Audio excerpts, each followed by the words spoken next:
Just hadn't turned on the music yet, Chris.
I'm gonna work on the hydrate redeem. Yeah, yeah. I'm gonna show you what I worked on last night. Y'all can y'all can see why I'm sleep deprived today.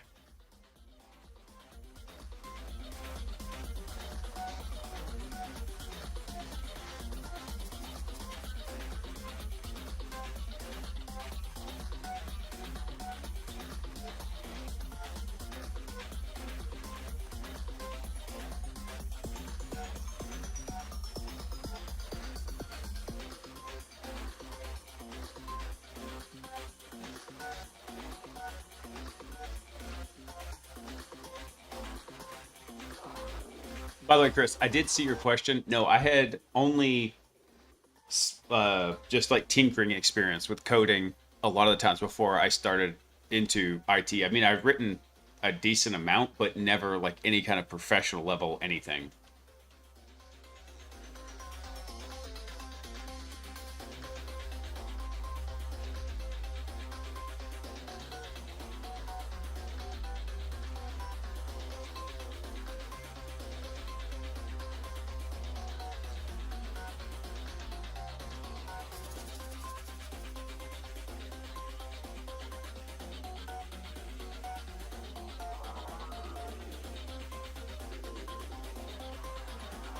Hey, Frozen, what's up, dude?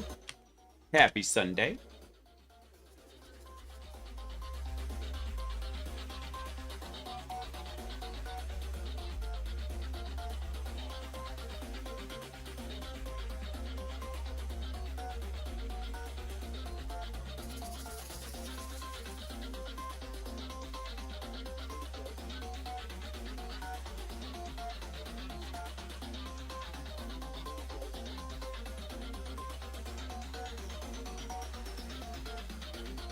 Now, I'll put one caveat on that, Chris, and that is I started programming with little tiny programs when I think was in third grade using Basic, not even Visual Basic. Like I'm talking like Go to 10 Basic.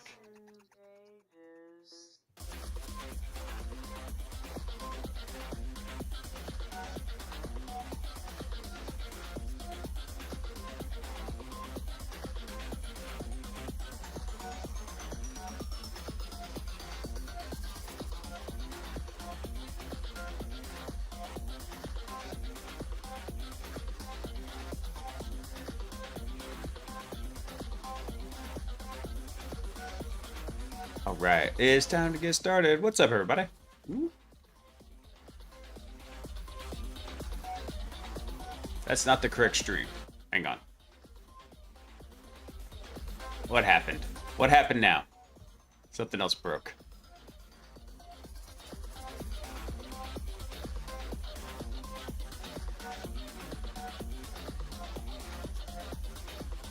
Now what happened? Hang on.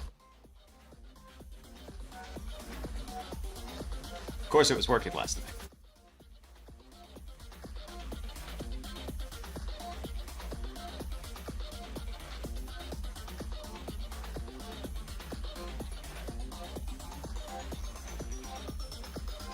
Failed to connect to server? Well, aren't you just a peach?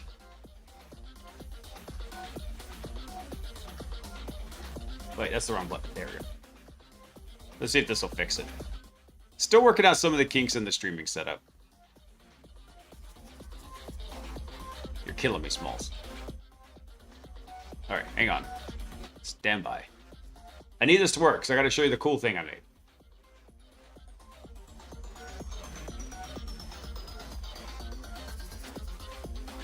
Alright, that should be set correctly.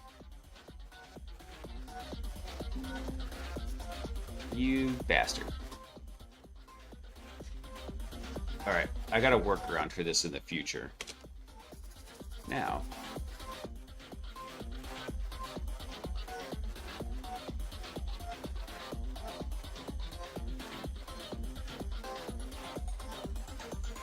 Alright. Stand by, y'all. Fixing stuff.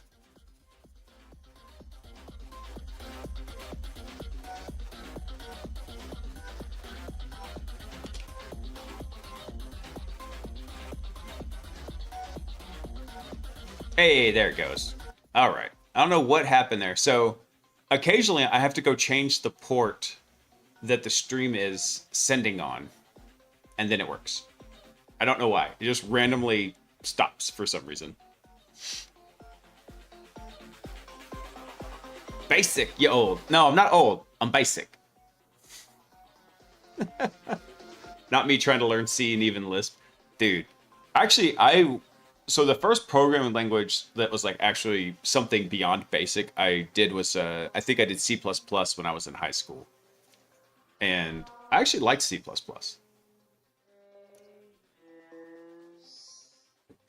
Yeah, I messed up the stream.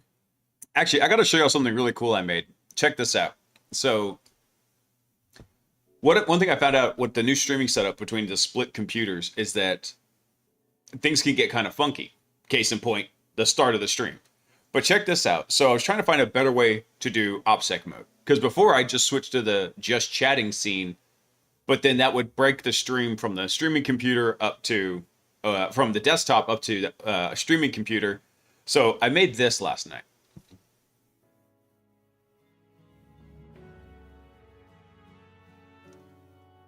I like that. Yeah.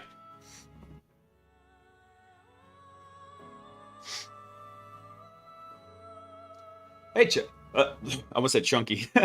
Hey, Chunky, what's up, man? Have you done malware analysis? Only the most minor, like low skill, low tier style malware analysis. It's not my specialty. It's really interesting, some of the stuff you come across with it, though. It really more borders on reverse engineering. Like those two, they go together like lamb and tuna fish. See, reverse engineering does seem really cool. And that's why I was so excited about the special agents in HackBot, because I wanted to make them in a way where, like I said, when I want to go learn a new topic, I can bring that and import that knowledge into a special agent. So I have like a concrete way to continue working with it and looking at it.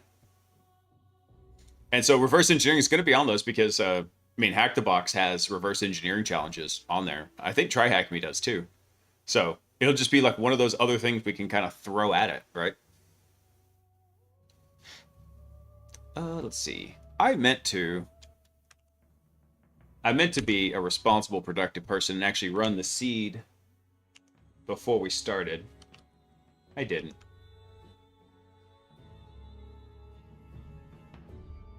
Let's see. Let's get that started up right now.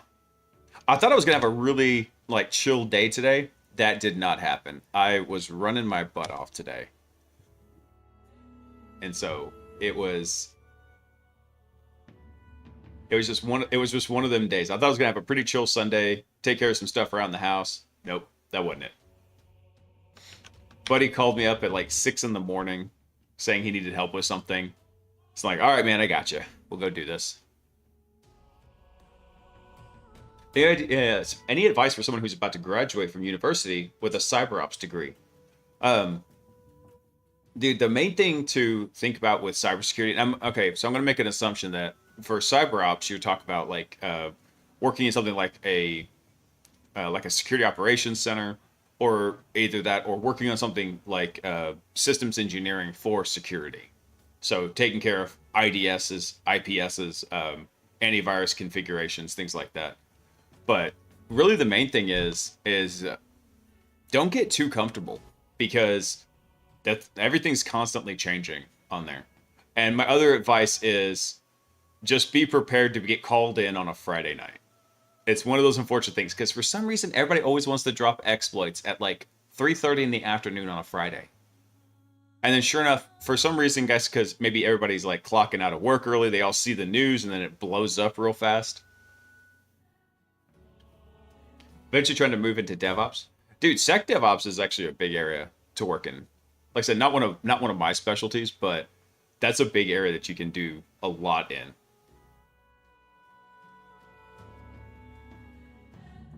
What tool node is this running? This isn't showing me anything.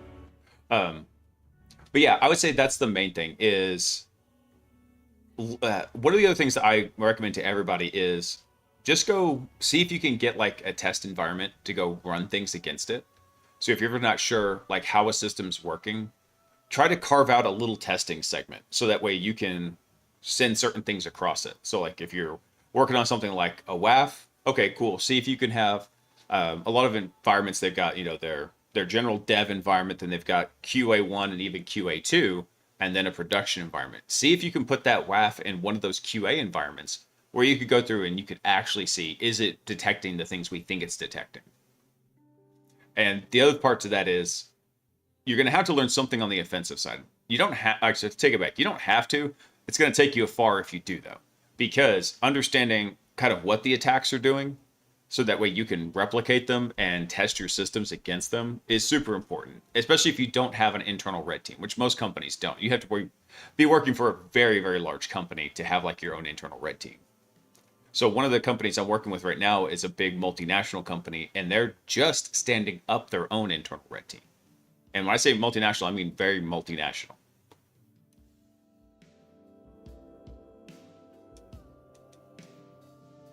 Why is this taking so long? Did I not turn the VPN back on? Yeah, dang it. Try me better not be crapping the bed on me. Hang on. This is taking far longer than it should. No, VPN's up. Let me go reboot the router real fast. Let me get into Ludus. I need to update my Ludus server also.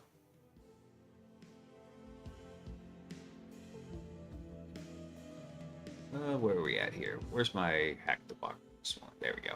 Members. Let me go reboot the router here because that router, for some reason, seems to kind of hang up on me. And this will sometimes fix the VPN issues. I love Ludus, man. It is a great tool. I'm a bit less on the cutting edge of it and more of, hey, I've got my stuff working. I'm going to let it chill for a long time. But they're coming up with some new stuff for Ludus. They're working on Ludus 2.0 right now. And it's supposed to have a cuddlier, like actual like graphical web interface, which I'll be really interested to see.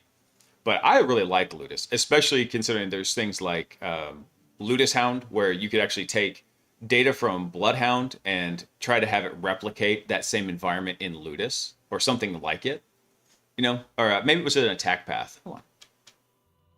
Let me go look real quick.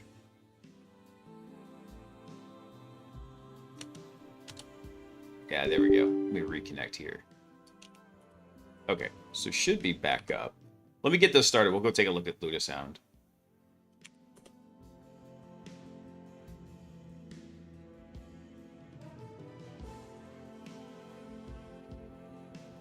That's not good. Why is the VPN not connecting? Killing me, Smalls.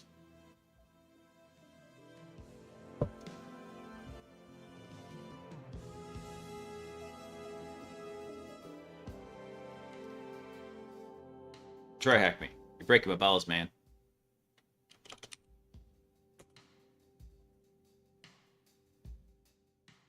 I probably got to go pull another VPN config off of here. Killing me. Let's see, where is that? Profile, I think. That is not it. It's under manage account. VPN settings. So it says I'm online.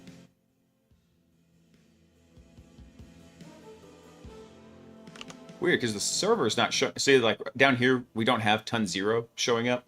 So we would see that tunnel interface popping up if it was actually coming in. Teaching myself some fundamentals and eventually want to do CTFs and bug bounties. So I've asked this before, but I got sick and all that mess. So I like Hack the Box for CTFs.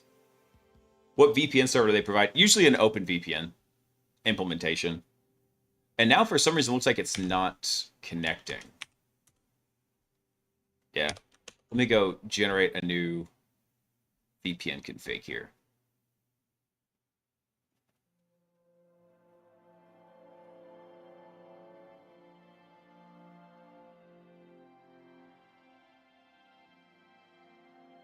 Here, let me do this again real fast.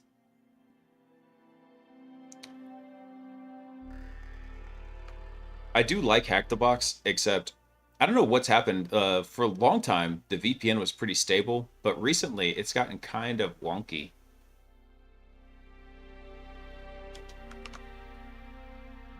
Let me go upload this real fast here. Yeah. Here, I tell you, this would be the perfect opportunity to test OPSEC mode. Ooh. 1 sec.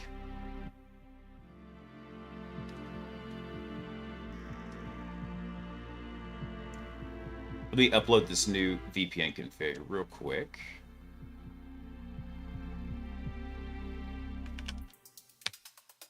All right, got a copy of it.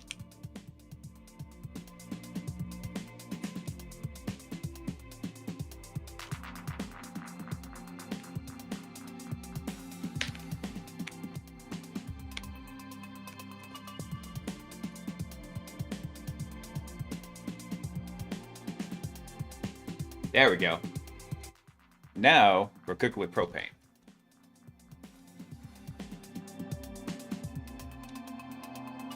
So now we've got our ton 0 up, so we should be connected to it.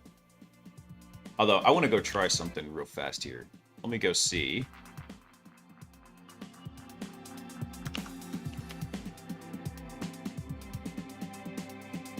Oh, I forgot to reconnect this. There we go.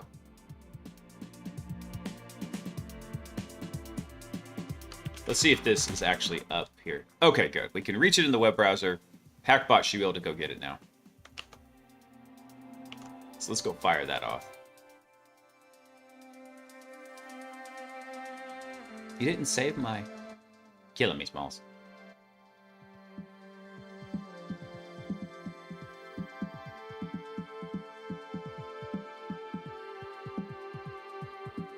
Okay, you know what? Just rerun from there. We'll start it over.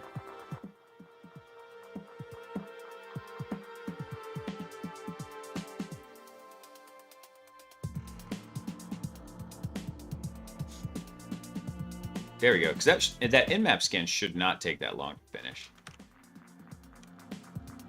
Eventually, I think once RootMe is done, maybe even before RootMe finishes, I'm going to try and set up something very similar to it and just set it up in the home lab. And that way I don't have to worry about keep changing IP addresses on it. Because the only reason we have to do the seed run is because the boxes on TryHackMe are ephemeral, right? So this IP address right here keeps changing.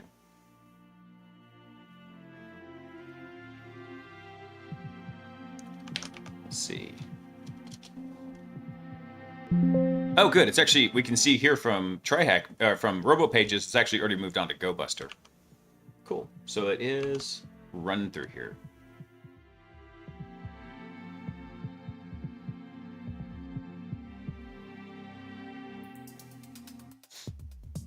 All right, so if it's in GoBuster, it should be in the enumeration agent. Excellent. Excellent. Good. Because the issue we ran into last night is in here.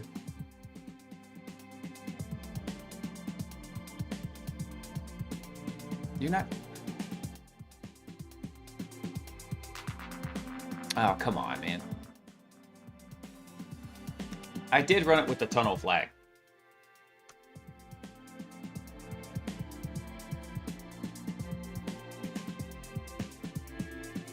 Everything wants to break on me right now.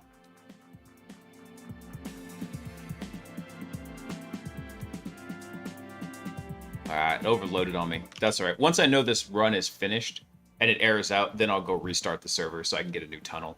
I shouldn't just leave the tunnel up and running all the time anyway, but I'm lazy and I forget to turn it off. Yeah, so a buddy of mine called me. It wasn't actually at 6. It was like at 6:30 this morning. I had just woken up. He's like, tell me all the stuff he needs he needed some help with. And I was like, okay, man, I'll get back with you after I go to church. So go to church, get done. I thought, okay, this won't take that long, right? I'll go get it knocked out. No, I was running around taking care of that until like 5. Basically came home and ate dinner and then took a nap to get ready to put the kids to bed, to then come do the stream.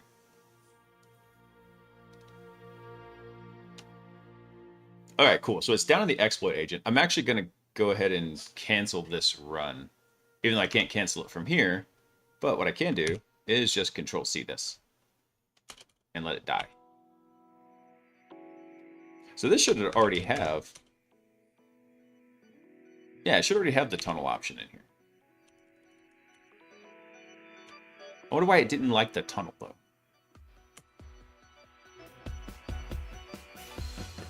So that was something cool we figured out from the last stream, is that it would sit here and let us use this tunnel address.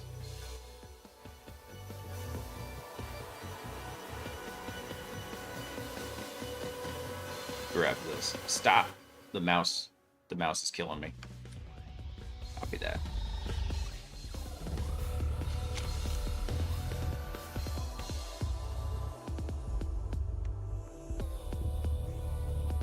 Here we go. All right, let me go drop this right here so we can get all the information stood back up. All right, good. Now we're back to kind of where we want to be. All right, so there was an issue here where it actually completed the main exploit loop, but then when it did that, here, it went back up to the exploitation agent. The exploitation agent didn't know what to do with it because we hadn't gotten to this part where it could actually finish the loop and then get back to the exploitation agent. There was always some issue. So that finally happened last night, except now the exploitation agent doesn't know how to handle it. So I left myself a handy note. Fix it. It's borked.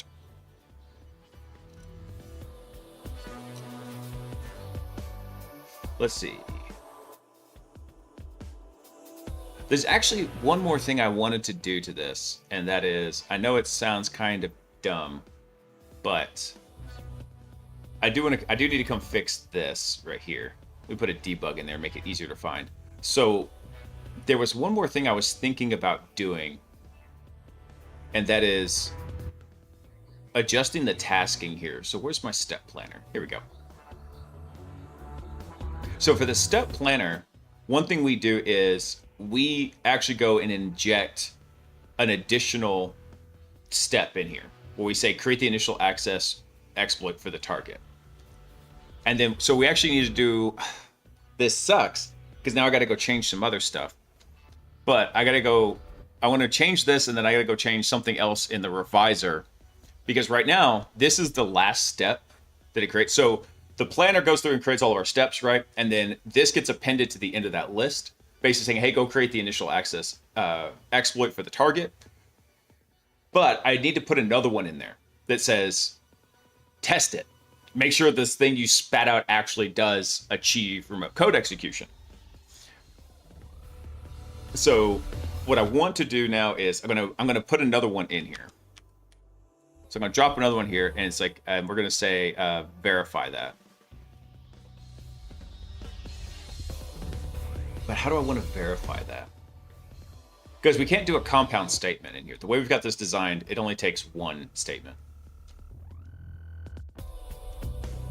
Pen test MCP. Let me go take a look at it.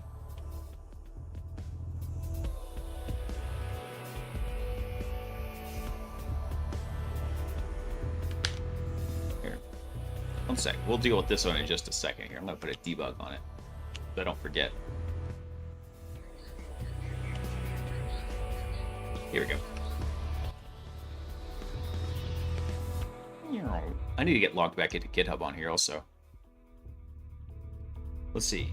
Pentest MCP, enterprise-grade framework that exposes pen testing tools to a large language model through a REST API and MCP. Ooh, nice. Built with Docker containerization, intelligent caching, and comprehensive security policies, it enables AI agents to perform automated security assessments safely and efficiently. Cool.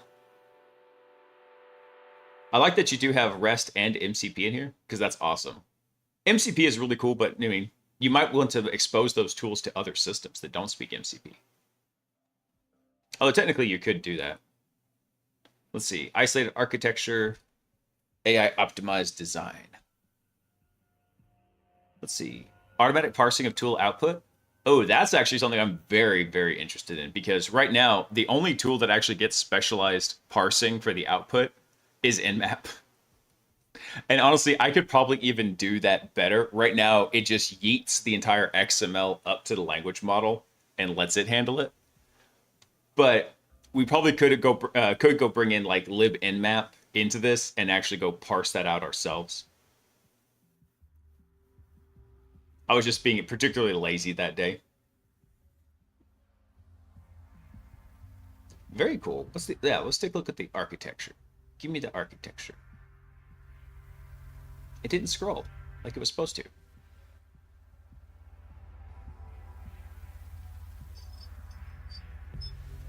So we have our core engine, loader policies, and executors, Docker manager, and then our tool containers.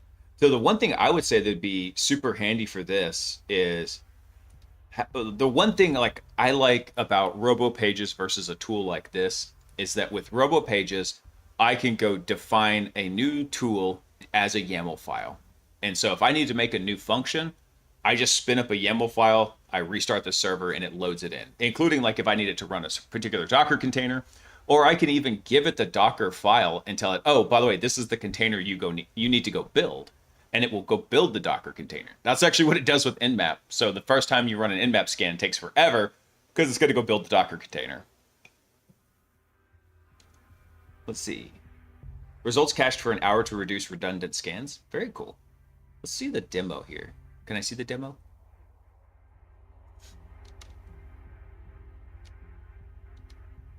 Let me blow this up.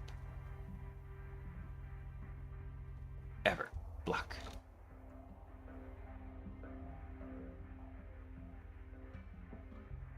Let me skip ahead here. Okay. Oh, that's very cool. I like that you've got the build all option for the make to go build all the Docker containers. That's a good idea. As much as I'd love to suggest some of these features for Robo Pages, I don't excuse me. I don't understand Rust, just to be straight with you. But I get like what they're doing. And the guy who wrote Robo Pages doesn't work at Dreadnought anymore.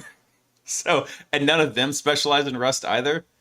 So I've tried. I've messed with it. I even tried to do it like with some vibe code from an AI model, and Rust is just such a foreign syntax. It's so odd.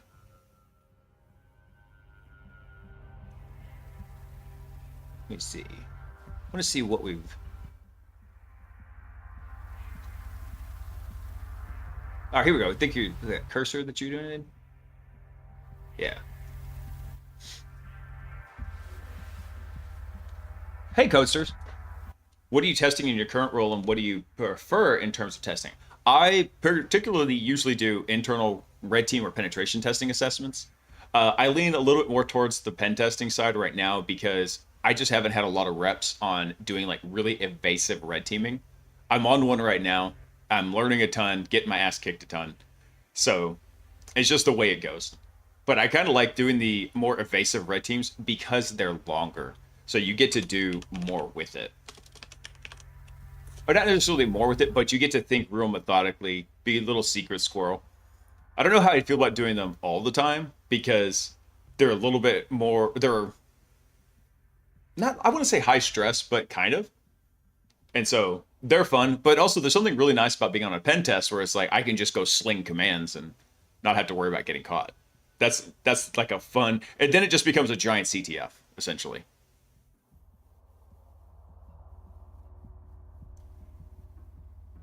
Let's see. So what are we doing with cursor here?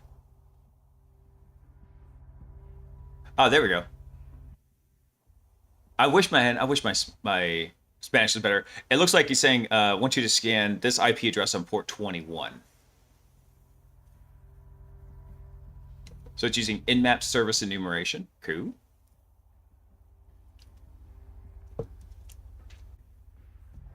Very neat. Hold on, I'm gonna go dig into the code real fast. What do we write this in? Python? My man. All right. Let's see. Oh, you've got the tools all defined like YAML files. Very cool. Very cool. Nice. Nice. Augusta. Dude, this is great, Sasaka, because this is like, it's like a different version of Robo Pages. I love this idea. What about utils? What have we got in here? We got the logger. We got to build our images. All of our nice Docker files. Cool. One thing I'll say that for simplicity, like for helping users out, is that separating the Docker files from the tool YAMLs can make it a little bit more troublesome. I get the idea. I'm more of I'm more of a I don't know, you call it like collectionist, which is if I'm making, let's say, a plugin for a tool, I hate having to drop things in different folders. That's one of the things that bugs me about OBS is when I go install a plugin, I have to put something in the data directory in the OBS plugins directory. I prefer, if I can, to like have it be like a self-contained plugin unit. Like, okay, here's the folder, and everything that that plugin needs is contained in this folder, except when it's making calls or interacting with the parent program. That would be my only feedback on it. But I like what you've got going on here. Because like I said, it looks like you took the same idea that RoboPages had, ported it over to Python, and made it a little bit more, user-friendly. RoboPages is not unuser-friendly, but it also came out pre-MCP. So we actually had to make a conversion for it to be able to talk to the HTTP endpoint and then convert all those over to tools for LangChain. But cool. Yeah, sorry, I like it though. That's a cool tool. Let's go check that out a little bit later. Nice. All right. Shiny thing. All right, I'm back. Let me think about this. Oh, that's right. I was adding some code in here. So the next thing we want to do is we want to test the initial access exploit.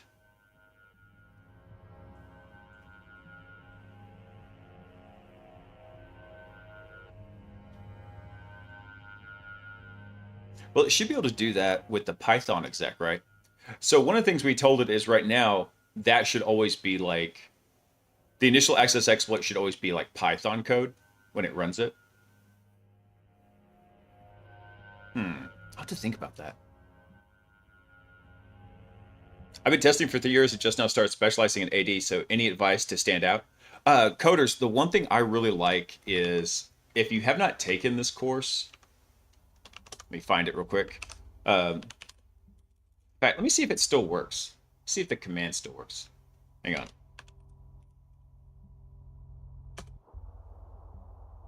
Well, it works on Twitch.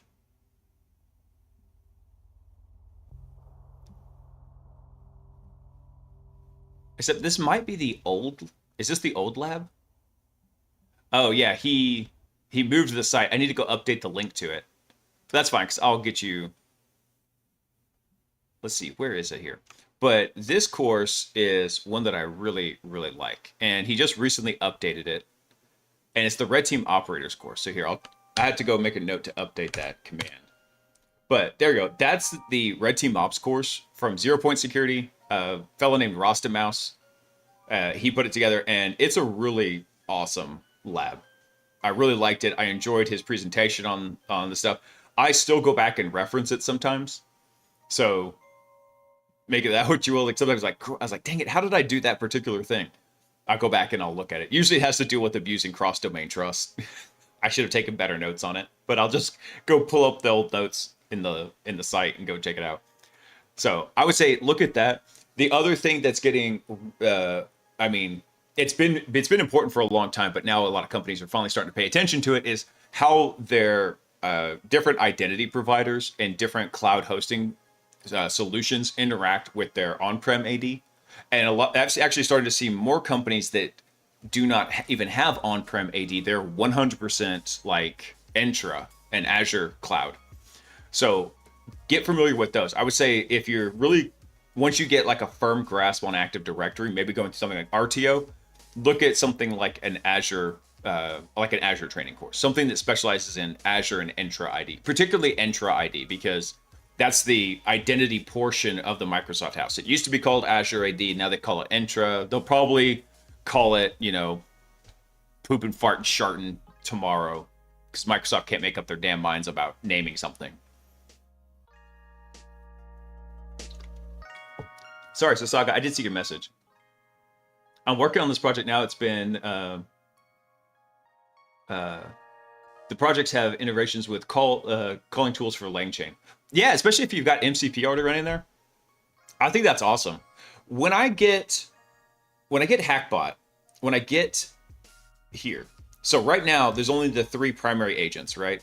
So once agent number 4, the post-exploitation agent, is done and stable, and then once Stinger is done, because right now Stinger's not doing anything. It's pretty much just running raw code and processing it and then sending it down here. It doesn't make any language model calls. It makes no intelligent decisions.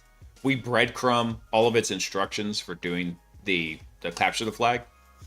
Once that is done, then I'm basically going to stop adding new features and go back and start reorganizing and cleaning up and fixing all the dumb little mistakes I made. Because honestly, I didn't know how to code a lot of Python very well when I started this project. Building a code base was not something I was very familiar with. Modifying and reading code, no problem. Building something from scratch, completely new topic to me. So there's a lot of mistakes that I've made, like back here in these other agents, that I can go through and I have a better understanding now. I can go clean up and I can help optimize. So like, for example, right now when the recon agent gets called, it's just passing everything over to it, all the tools. Well, those tools do 2 things. One, they eat up context space. So if I could clean up those tools and restrict them down to where it's a subset of tools, great. And I've got an idea on how to do that. The other thing is when you send too many tools to an agent, it gets confused. It starts getting, or it might just miss the one tool it needs, because when the context window grows, blind spots start appearing in the context when it's looking for things. The attention heads begin missing pieces of data. And it's not the same piece each time. Like if you were to do successive runs for it, you get different answers. That's expected. But it's also kind of executing it and looking at it slightly differently each run. So you've got 2 options on how to deal with that. One is constrict the context down, so that way you've got a really fine, like every word in there is important. Or you do multiple runs and then you have some kind of a consensus mechanism to figure out like what is a good answer with it. Feds where? Well, now that you're here, we know where. What's up, hats? All right, let me see. So I do want to go modify this code a bit. I didn't mean to do this. I got to think about how I want this to work though. Let me come back over here. Let's look at last night's run real quick.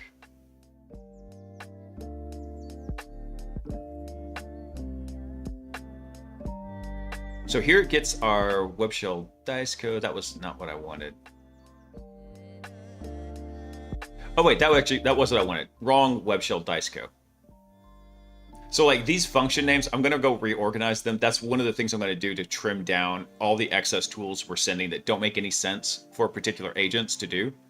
Is basically look at this. There's also another process I do want to implement. I'm gonna call the quartermaster. Quartermaster's job will be to look at all those tools and the task, figure out like general categorization, and then grab tools and then package them together and then let the agent have access to that whenever it's initialized.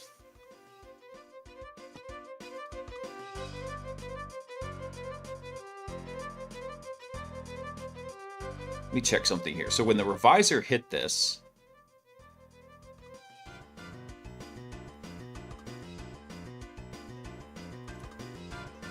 what do we have for context here?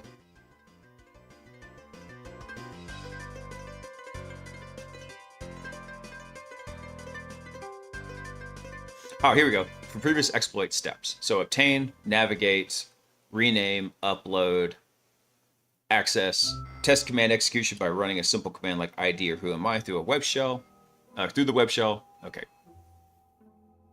We can do that. There's probably one other thing we should do here for this, now that I think about it, because some of those steps will be skipped and they won't have any tool output. Might need to go filter that. So actually went through the RTO already. Nice. I'm about to take Cape, but I wasn't sure if there was something that was really set someone apart. I'd say to go to that next step that I want to talk about, understanding how on-prem AD works with like Entra or other identity providers.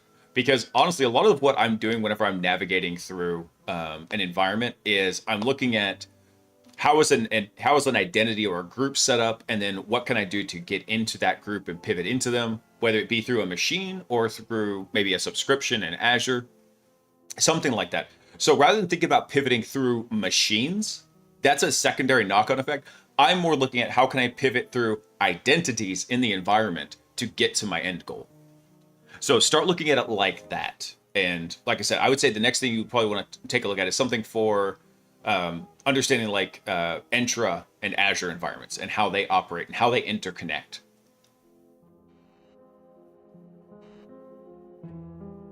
Would it not be easier to train a custom small model at this point? For which part? There's so many parts. You gotta be specific.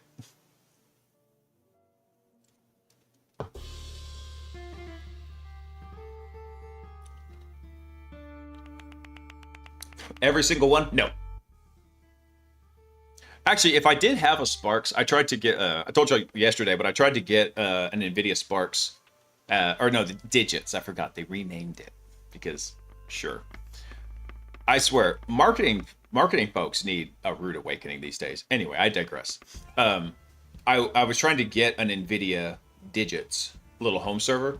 I might have actually considered training some models on that because if it's roughly, it probably could have been good for training small models. Maybe not for anything super big. And I'm talking like a small model, like a 3 billion parameter model. Something that's just hyper focused on one thing, right?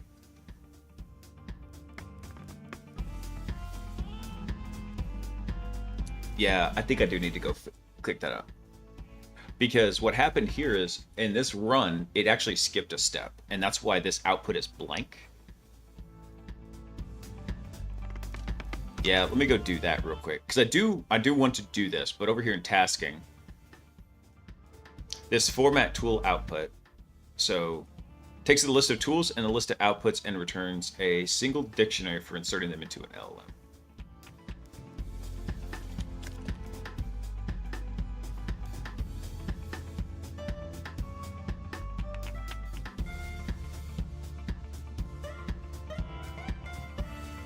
Wait, actually, hold on. Before I modify this, where are we actually calling this from? Let me see.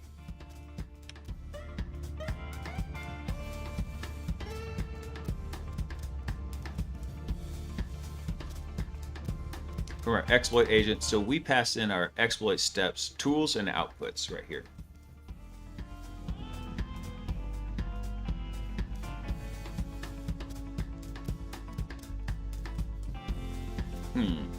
So what I want to do is I need to filter that. Can you filter on a zip? I don't think so. I think it literally just takes the two pieces together and puts them together. Okay, well this made it simple, but I think I'm gonna back out this ID here. I wish I hadn't taken out the code I took out last night. Ignores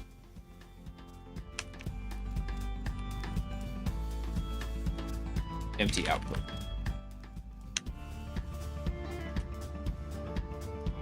Yeah, let's do that. Do I recommend the Pwned Labs bootcamp for cloud stuff? I have not taken that one, but Tyler Ramsby has gone through it and he really liked it. So I'm going to take his word for it. He's a pretty sharp dude. He and I have talked a bit. So if it's good enough for him, it's good enough for me. It's actually one that I would like to go mess with eventually. I have another one from Cloud Breach IO on deck, and I picked that one because I had another friend that had gone through it and he really liked it. So I wanted to go try that one out.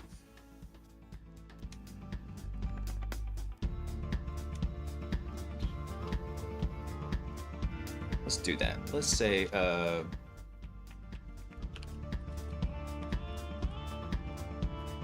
output is going to be empty list, and then what I say is for tools. Actually, I think I need to do that differently. I need to enum the list.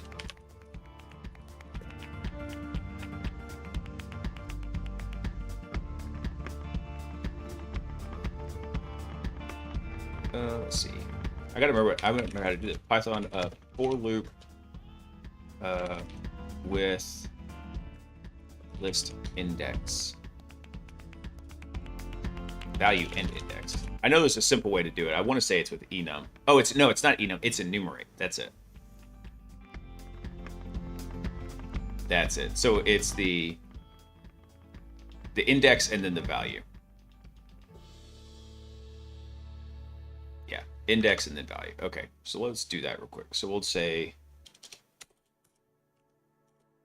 let's see, for I and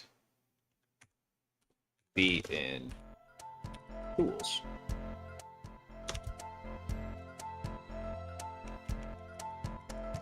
Nah, I'm gonna kill myself. I'm gonna hate myself if I do that. For index and tool and tools, what we're gonna do is we're gonna say we're just gonna check if the output is empty. So if let's see,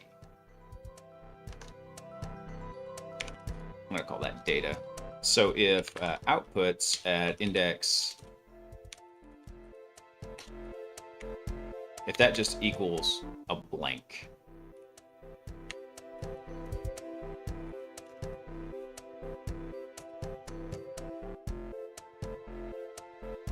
actually, there's a better way to look at that. Just look at the length of it. So we'll say the length of it. So if the length of that index is 0,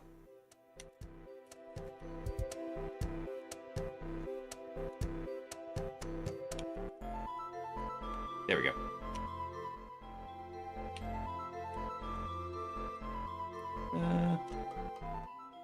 Not equal.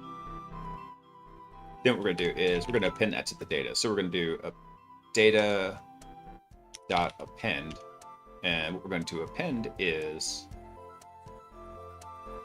and we'll just do a format string on this. No, I don't want to do a format string. It's expecting a tuple because this is what we did before.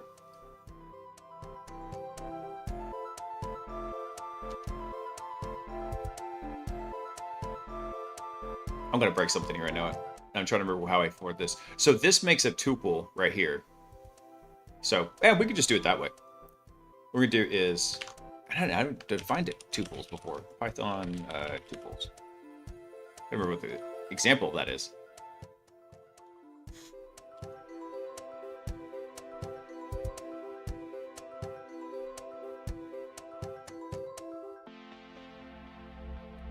Oh, it is just a comma. Okay, cool.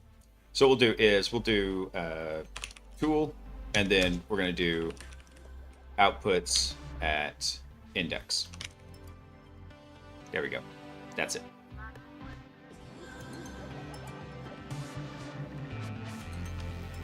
Oh, wait, I need one more thing here, though. There we go. So what we'll do is we make a tuple inside here, And then that's what we return. Just like that. So that's the actual first element of this list. And then what we'll do is...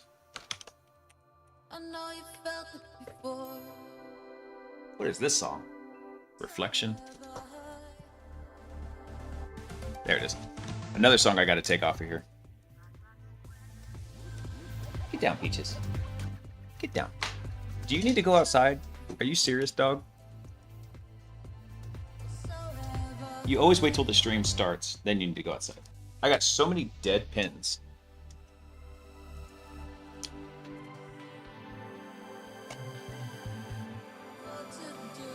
This one work? There we go. Finally found a pen that works.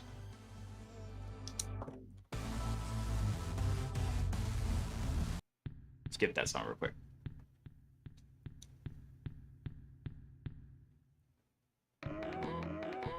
It's like he knows where to use square in parentheses at a...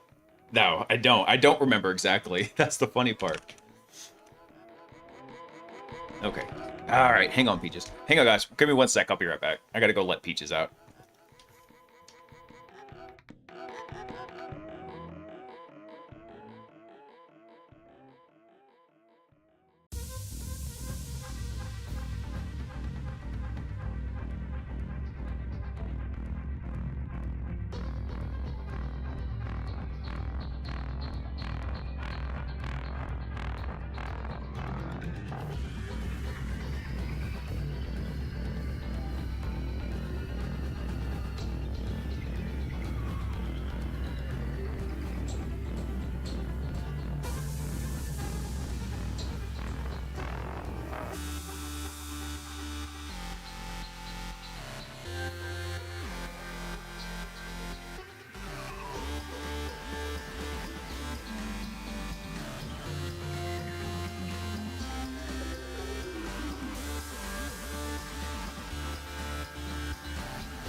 Alright, I'm back. Let's see. Okay, looks like the stream did. I gotta figure out how to fix that, or it doesn't unload it. That's suboptimal. Actually, I'm gonna change the Be Right Back screen also. There it goes. Alright. So what's happening is when I change the scene and it swaps over, everything you see in the background here is actually a data source that's being streamed from the desktop, right? Well, when it's not being viewed, it unloads it and it stops listening, so it disconnects OBS from the desktop. All right. Not sponsored by Jocko yet.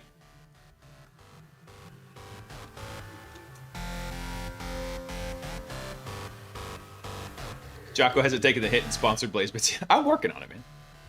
And by working on it, I mean, once I get a good supercut of all the not sponsored by Jocko's yet, I'm going to send it to him. Alright, I think that will be okay there.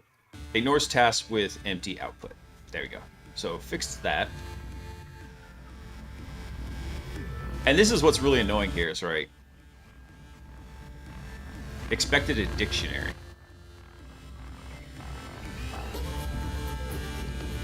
This should actually be...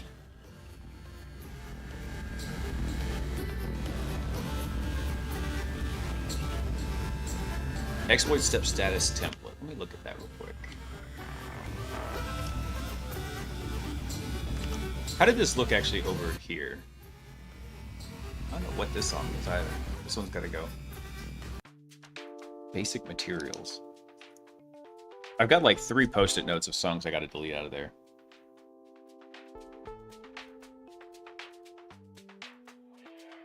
Basic materials. There we go. Glory to the coffee. Dude, if I had coffee this late at night, I would be toast. I wouldn't be able to get to sleep. Even though I metabolize caffeine pretty fast. But the Jocko Go's, they've got caffeine in them, but I can drink one starting now. It usually takes me about this time, about 9 o'clock Central Time. I'm done. So 1 hour into the stream, I'm usually done with it. Going to bed between 11 and midnight, no problem. I have 0 issues with it. If I was drinking coffee, completely different story.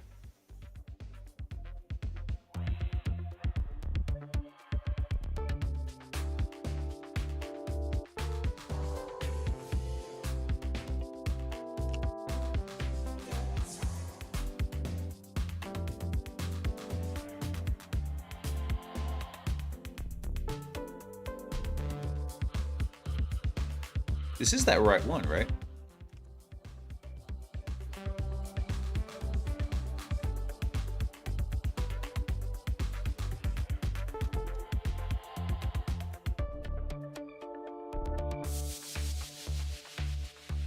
Oh, this is just the task output.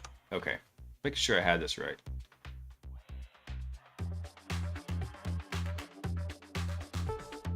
Wait, hold on. Where's the context coming from then?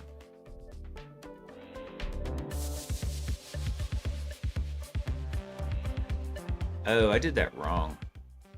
I modified the wrong freaking function. That's not the correct function. The correct one is the context one up here. This is the one that should be modified. Which is, of course, what I already did. Nice.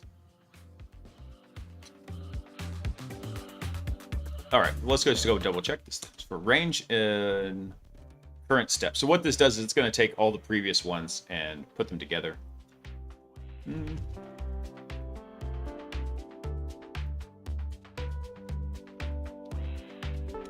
Actually, I'll just do this real quick.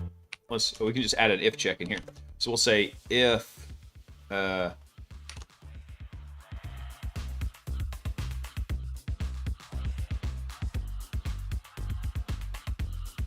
should this exploit steps output come back with? It should be a list. So yeah, what we'll do is we'll say I output, and then what we'll do is we'll check the length of that. We'll say if the length of the output is does not equal 0, then do this. There we go. So that small change right there will actually fix it. Now I got to come back over to tasking and take all this back out.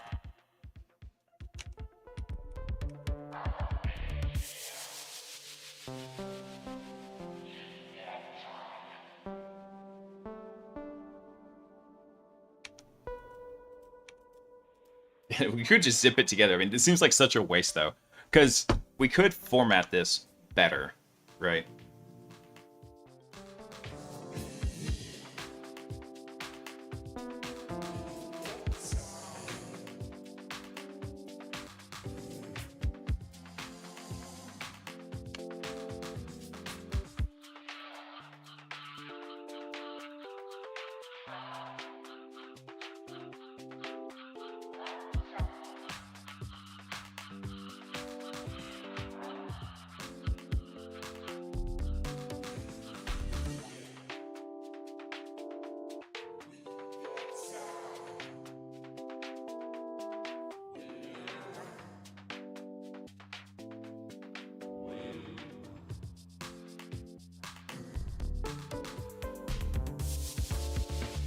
Format tool output.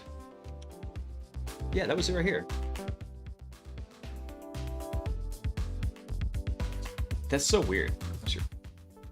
I sleep just fine with my coffee. Your name is Sir Caffeine. I would hope so. Public service announcement: drink all the coffee you want, unless you want to sleep. Just gonna put that little minor caveat in there. So if you're not familiar with how coffee actually works, is it doesn't actually technically give you more energy. What it's doing is it's inhibiting a process for mitochondrial signaling in your brain. And so you start with ATP, adenosine triphosphate. And one of the things your mitochondria does is it breaks off one of those phosphates to generate electricity, basically. And then what that does, then it becomes ADP, adenosine diphosphate. And then it does that again, pops it off another one. And then you have AMP right there, adenosine monophosphate. And your brain has signaling channels that say, oh, by the way, we have a lot of AMP. We have a lot of the 1-phosphor form of this adenosine in our brain. I'm going to signal you to be tired so we can kind of shut down and refuel. That's one of the signals it does. And what happens is caffeine actually raises that level for the AMP. So you need more of the AMP to actually get the effective signal in there. Now, this is coming from a very advanced caffeine addict, so I'm just saying, I've done the research. He's reading Chat GPT. Oh, get the... I was gonna say something. I was gonna say GFY. Good for you.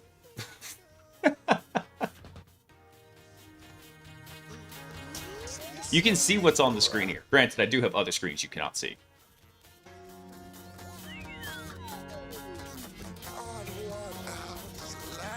Now, why did I... Hold on.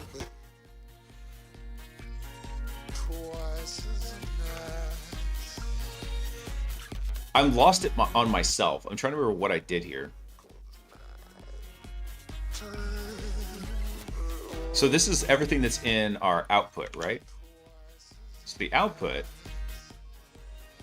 is in task output, and for some reason I did the format tool output right here.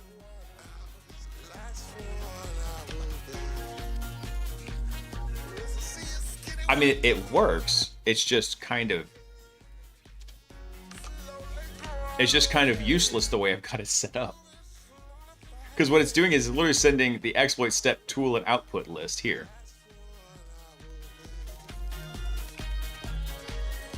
I don't know why I did it that way. Again, this is some of the optimizations I was talking about that don't quite make sense.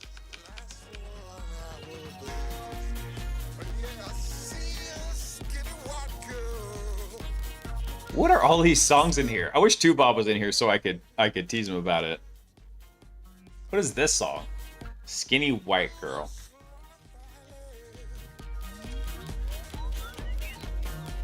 I added a whole bunch of new songs, but it was a ton, so I didn't pre-screen all of them. There we go. There we go.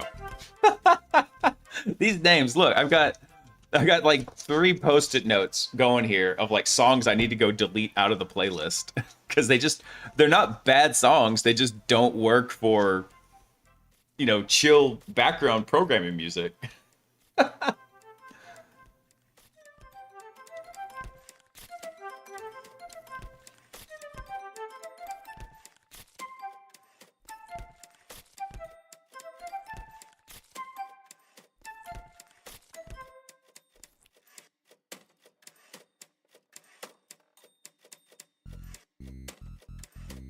I think I want to go ahead and make this a string here.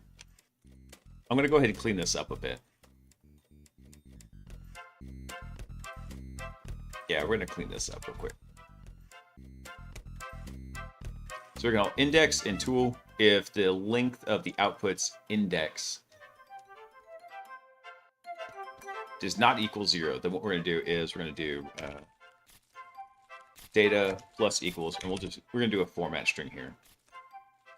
So then we're going to put in the tool name. And we'll say that it returned an output here. So for this would be our tool. And this would be outputs at index. And then we'll put in a new line after that. We'll do sudo markdown on this right here.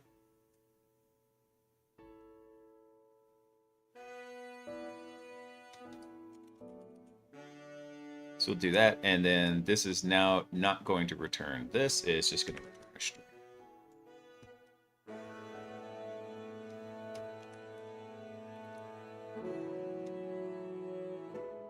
There we go.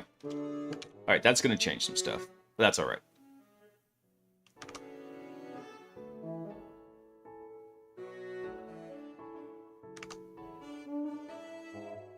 Let me come back up here where I was working. All right, so the idea here is if we are able to go through and work on this. That's the kicker, is I'm trying to see, like, would it be able to test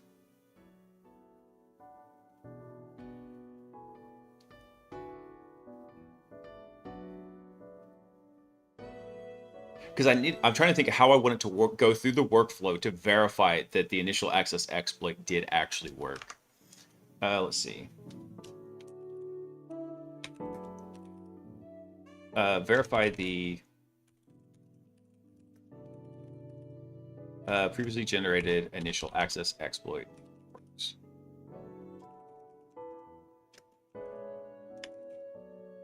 Let's see.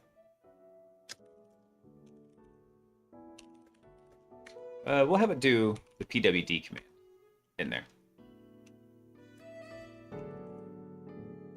There we go. So we'll tell it, hey, we want you to verify this is working by sending the pwd command just to get the present working directory. I know that's going to break something in there. One thing it's going to do is, in the revisor, we now need to change how that is actually updated.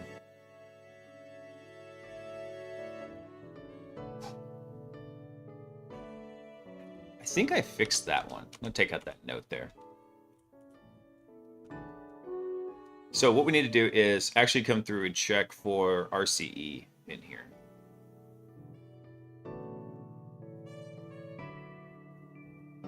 So if validated, RCE check. Okay, so this is actually be -3 now. So the RCE check, we want it to go back by 2, instead of going back by 1. So we subtract 3 to get it there. And then this would be changed into -2.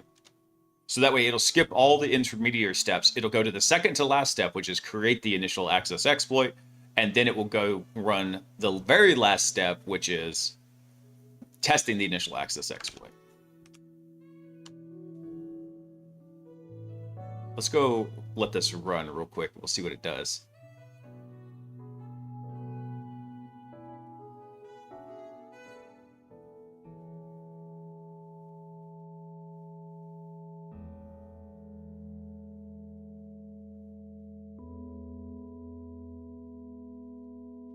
How much did I spend on this run here? 35 cents. I need to go check my Anthropic credits.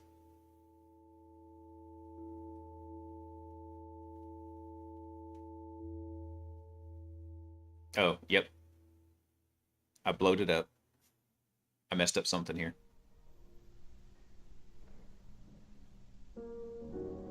Format tool output. Let's see.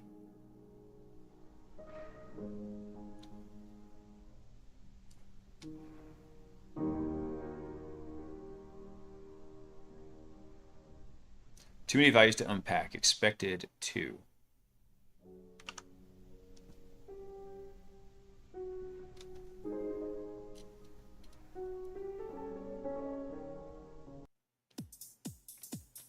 That should have been right, though. So we send a list of strings.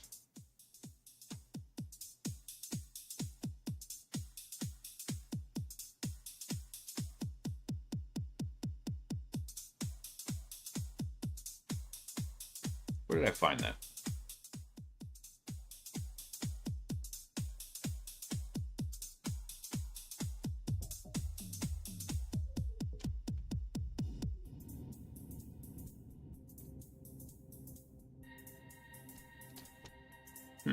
Did I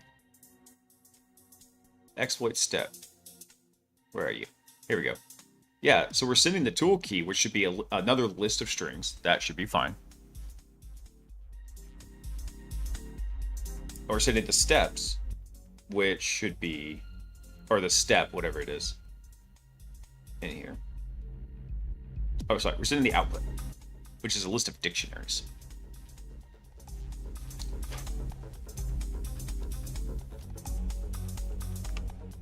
So why is it saying that it can't unpack that? That's supposed to be a list right there. Let me go test this real quick.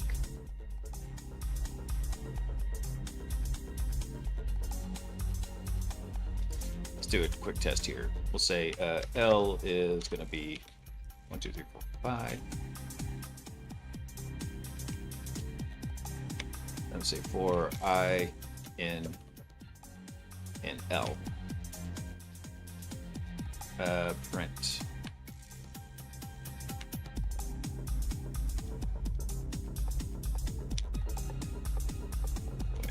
There we go.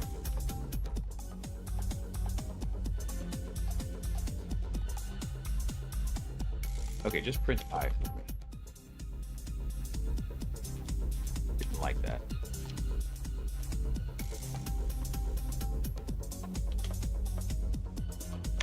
Killing me, Smalls.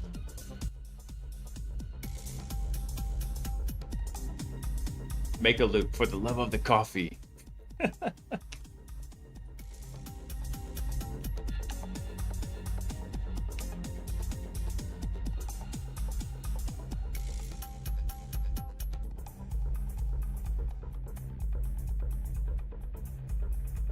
Why is it saying this? That should be a real simple list.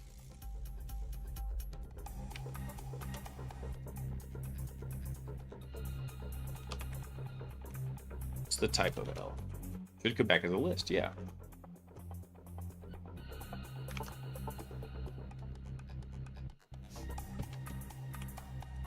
I think I'm a dummy. Yeah, I am a dummy. Yep, that's it.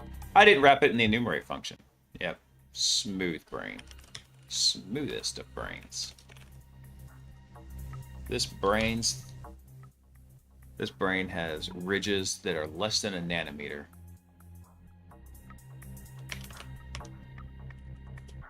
That's why. That's what did it.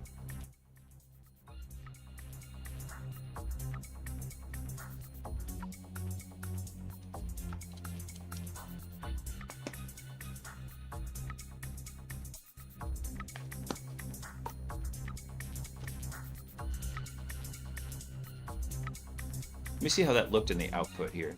Did it look better?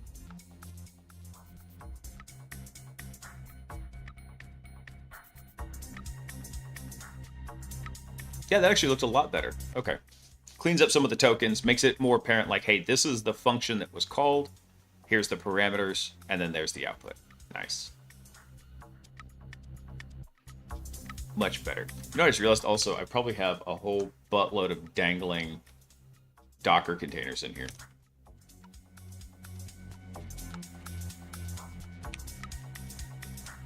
Yeah, that's right. After I finish this run, I'll go through and I'll maybe wipe them. We'll see. Let's be positive. It's a polished brain. It is polished. You could shave in the reflection off this brain.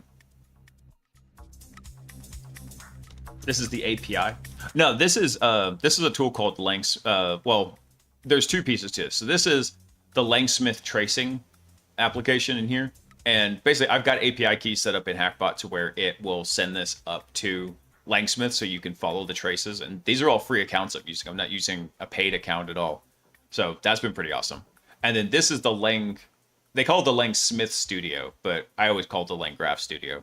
And this one will actually let you come through and visualize how the graphs are laid out and which nodes are actually processing.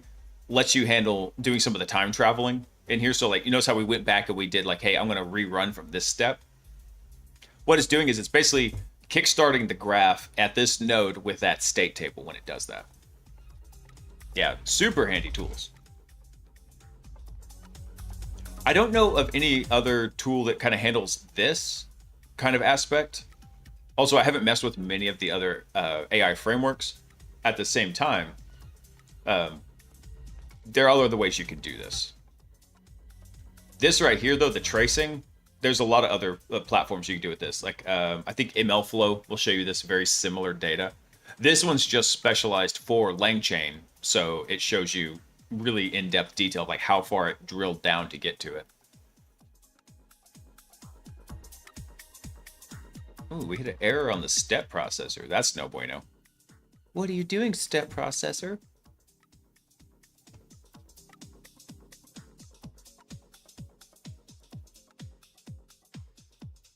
Oh, you didn't call a tool, did you?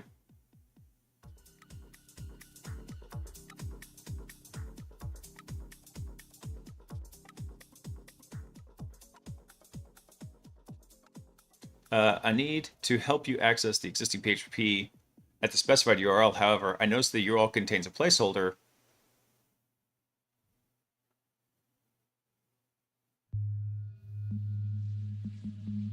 Why was the context blank here?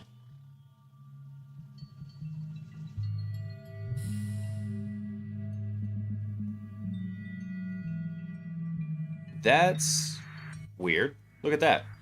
So here, the previous step before it gets the initial access. Oh, that's awesome. It was trying to get the initial access exploit. Look at this. We have the context of the previously executed steps and all the output from it. Everything's looking kosher. But then for some reason, it comes down to here.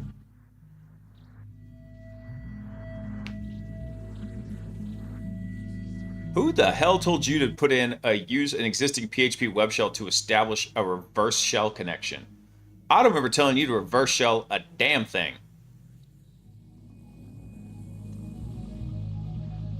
What the heck is that? Oh. Oh. Oh. I think I see. It actually rerouted back to the exploit agent. It rerouted back to the exploit agent. So once it did this and it got to the step router, it returned exploit agent, which it probably should have done. Except it shouldn't have done that though. Unless the exploit, what was the step we were running here? Create initial access exploit for the target. Okay, so it did that, and then for some reason it started routing back to the agent, which means we've got some logic still messed up in the revisor right here. Let's go back over to the revisor then. Oh, you know why? Because I think it looked at and it marked the task as successful here. So, yeah, we gotta look through this code real fast. I've seen LangChain. The only thing, or that's the only one I can think of that as far as an AI frameworks go. I've also seen projects adding MCP servers. Yeah. Dude, I mean, one thing that's cool about MCP is you can add it without, just as like a sharing tooling server, you don't have to have it for machine learning stuff. It's just kind of optimized for that. If you know what you want and you want to be able to share tools like that, you could use MCP to just straight call it from code. That's the cool thing. Check if the last step is validated. Yeah, right here. Off by 1 error. So if it was validated, then it set the exploit task to validate it. That's why. So it skipped over our last step. RIP.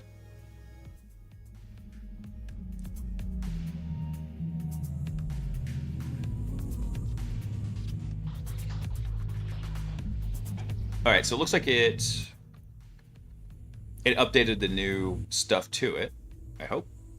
I think. I'll put you up here. Oh, my to-do list. Nice.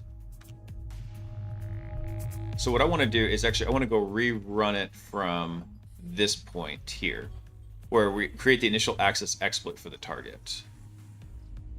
So that should be like the second to last one in here. Exploit step processor. Tool node. Okay, yeah, I actually want to rerun it from here.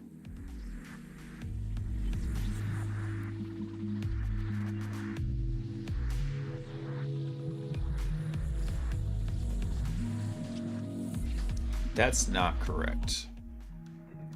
What just happened?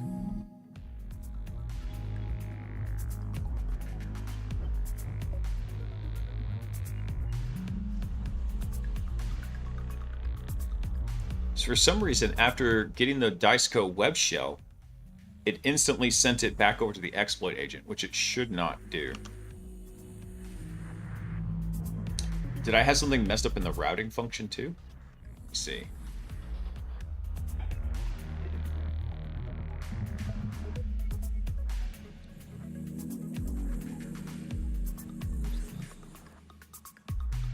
Why did I do it this way?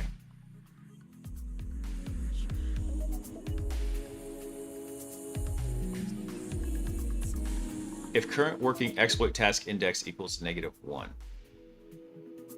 right, let me go back and double check this again then. Because something's still off here.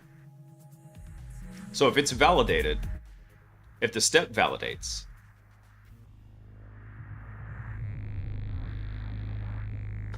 let me rename that.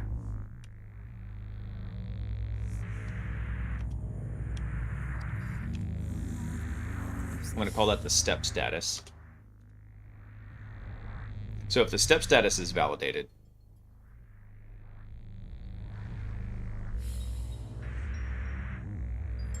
yeah, there we go. No, actually, I want to do that differently because that's the response status.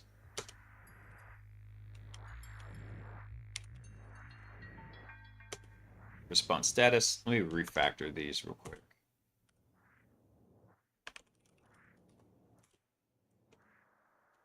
I'm going to do the same thing with this one.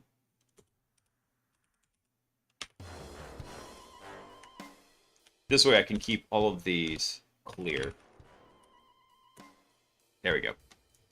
All right, so if the response status from the language model is validated, then we set the current step status to validated. We check if the last step is validated to mark the exploit task is validated. Okay. So this should go...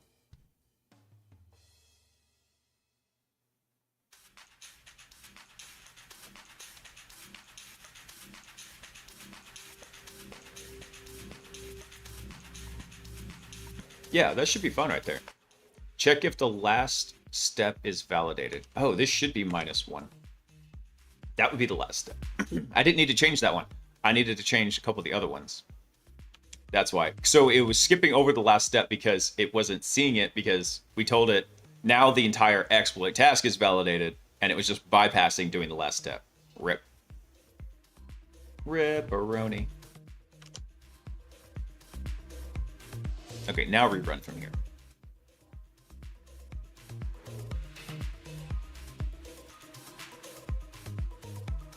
No, you should not have routed to the exploit agent.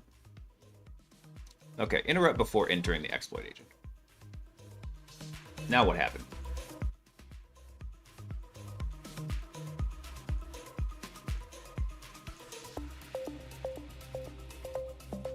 So the router, I mean, obviously the router did that.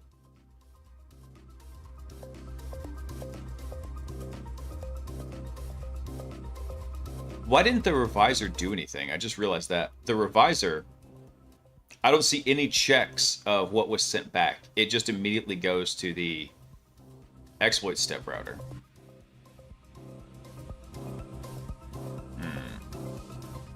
Très bizarre.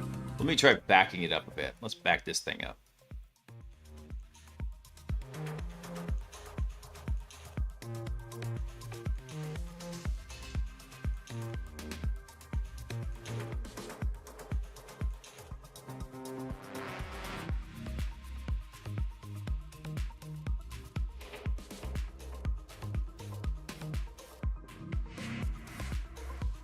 Something is definitely not right here. Okay, we're just gonna run it all from scratch. New thread. Run it again. Take it from the top, Simi.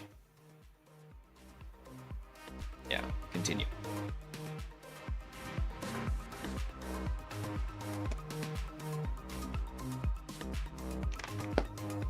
Dude, there's a million resources on compromising Wi-Fi passwords. The gist of it is capture a handshake, pray they're not using WPA3. And then go forth and crack.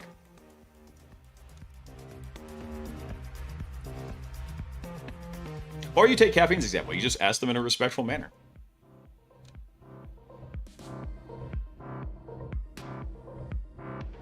All right, I jacked something all up here because...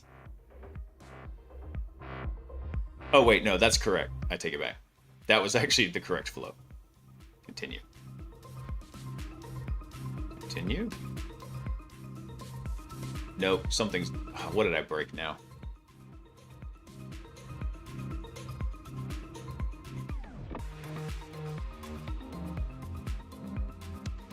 So it goes to the exploit validator. Why in the hell is it going back to the validator every single time?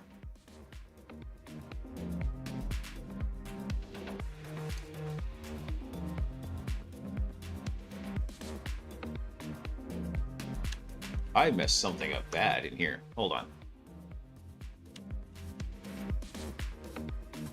What's it calling here? It's calling exploit router.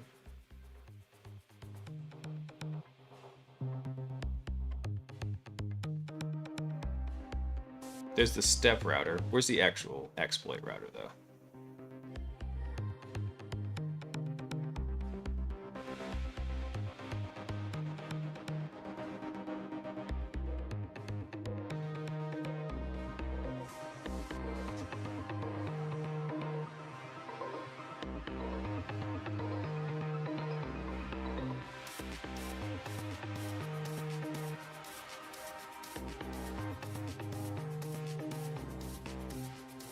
Yeah, so it checks for exploit suggestions. And so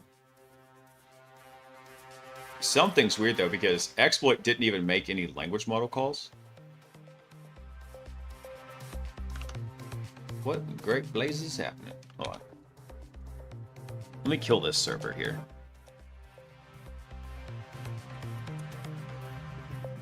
Let us rerun the server. Because something very messed up has happened here.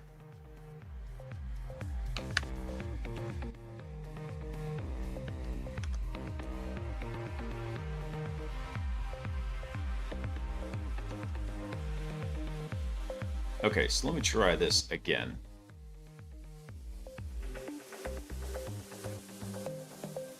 Go ahead and continue. Is this causing because we're interrupting before this happens? Let me try it again. There it goes. It's weird. Incoming transmission from Marano Gummy. You broke it again. I broke it real good. No, for some reason it looks like there may be a bug in here because we had interrupt before on the exploit agent. And so it was trying to enter it, and then it was just like getting stuck. It was never making the language model calls. It wasn't parsing any of the data. I don't know. I hadn't encountered that before. That was weird.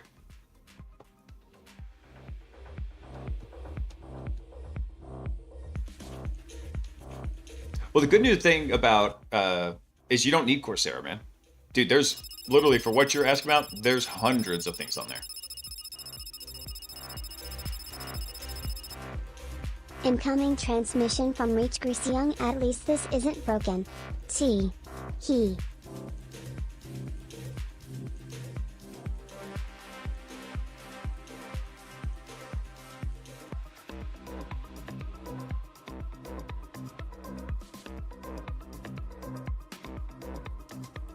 Let's see what it's doing real fast here.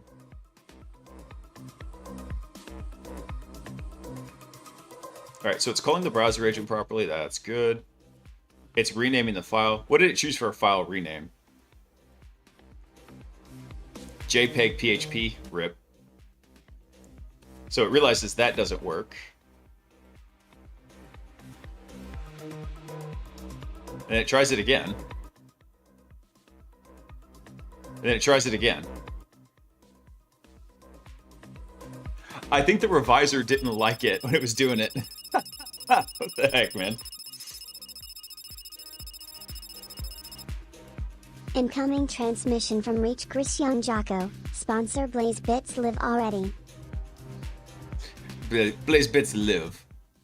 That's funny. This is weird though. Why did it try to rename the file 3 times? What did the reviser say?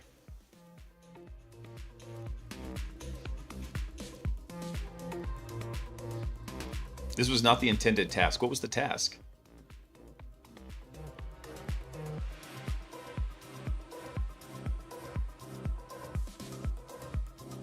That's hilarious. Okay, well, it finally did do a .jpeg. That's funny. It's crappy, but it's funny because the JPEG's going to fail. Yeah, so we failed out on the exploit step processor. It probably didn't know what to do at that point. And the exploit step processor is like, what do I do?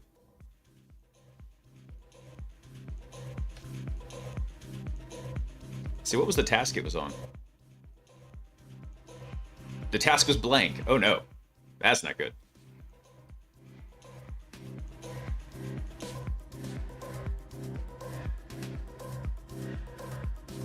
Not a fan of cybersecurity degrees because 1, hacking existed before the credentials, and 2, like you said before, so many resources are either free or a bit more affordable. They are, dude. And one of the things that I go back and forth. Don't get me wrong. I like a good class. I like having something that's structured learning. But also, I've done a lot of time where just going through and digging and banging my head against stuff and looking for scraps of information on the internet.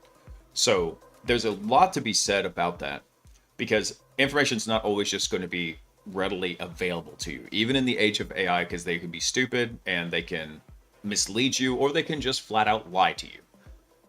So having that ability to go through and do the research and look at things and dig deep and figure out what's happening and how systems are interacting is still a really big key piece of information.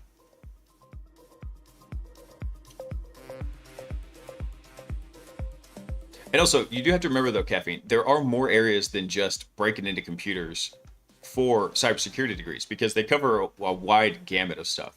You have stuff that's not just offensive security. You do have things that are on the defensive side. And even then, I'd say certifications are really not certifications so much, but degrees are a bit more like questionable on that. The degrees really, unless except for like a precious few, and I don't even remember the name offhand, they're not that awesome at preparing you for like actual workforce experience. Instead, they cover more of like the theory.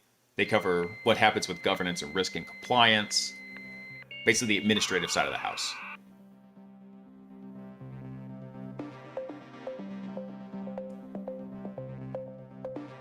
Hey, Ha, thanks for coming online. I don't know why. Huh. That should have popped up over here. I don't know why it didn't. But hey, thanks for coming online, man. I hope you're having an absolutely superb Sunday. Let's see. So what was the step trying to do here?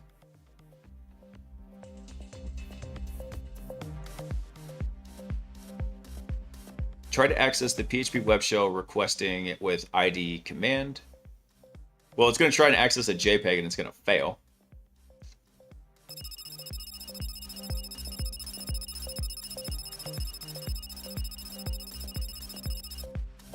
Incoming transmission from Reach Chris Young testing if I can get this to say Blaise Bits live. Congrats, Chris. Congrats. You got it. You done hacked it.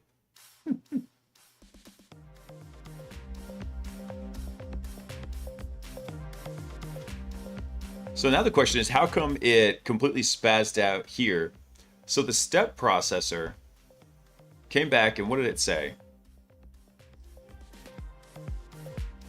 Something is funky in the step processor because it actually routed back to the exploit agent. Let me see what it said here. So the exploit agent should have looked at the previous attempts here. So there's the target data, right? And then there's the context of the previous failed attempt where it just went floundering on us. And what did it say? So for the information provided, I can see the target's an Apache web server with an upload form from the panel, has an uploads directory. Previous attempts to upload a PHP web shell failed because PHP is not permitted. Renaming to a JPEG extension allowed the upload to succeed. However, the server didn't execute PHP code from a .jpeg. Correct. So task is upload a PHP web shell with a double extension of .jpeg.php.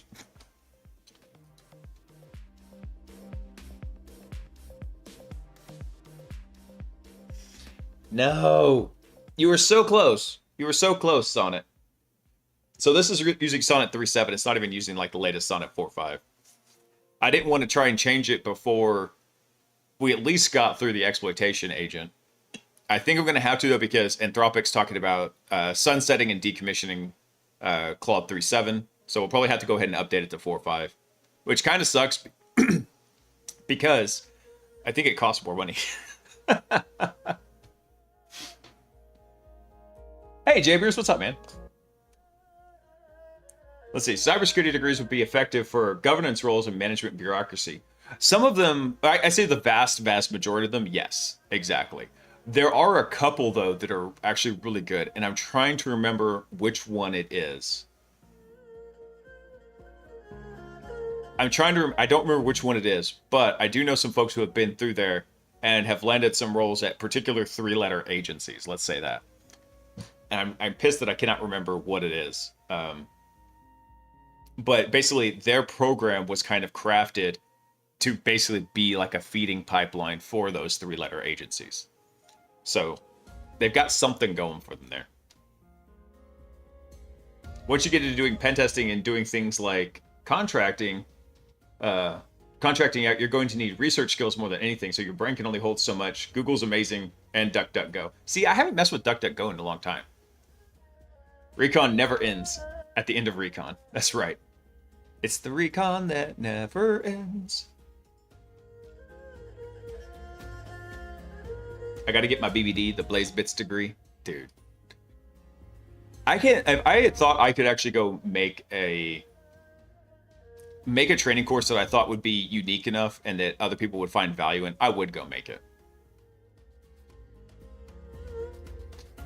What is this? What is this crap?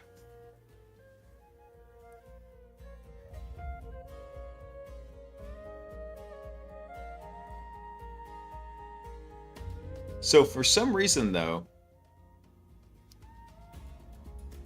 I need to see what the state table looked like for this. Hang on. We collapse all these down. What did our state table look like after we failed out the first one and moved on? So we should have 2 in the output field here. Yeah, so we've got 2 of them in here. This one, status failed because it got stupid and it got hung up on a spot. Here, it was working. Our steps are... What in the hell is that?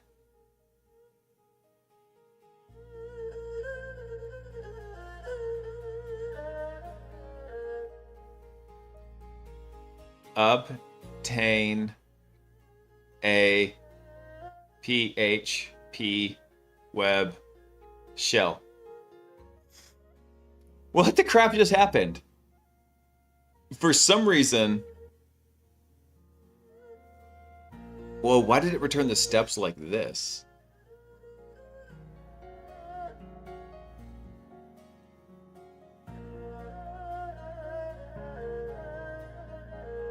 Yeah, so for some reason, okay, we probably need to go modify this object here. Because look at this. This returned... If we look at it in JSON format, right, this is what it returned. This will make it make sense. We've got a list here, right? A list of all the things that are going to happen. But down here, the freaking step planner went all crazy on us again. And the step planner did not return a list. It returned a freaking large string with line breaks.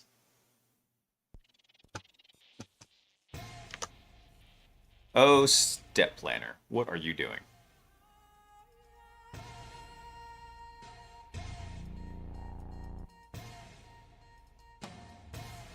All right, so how did we define the exploit step here? Let me back this up.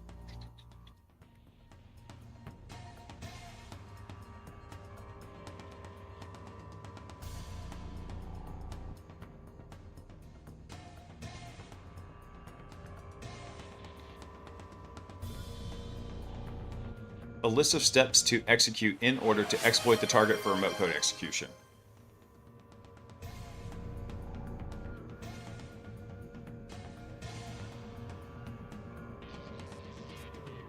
I wonder why that's not doing that.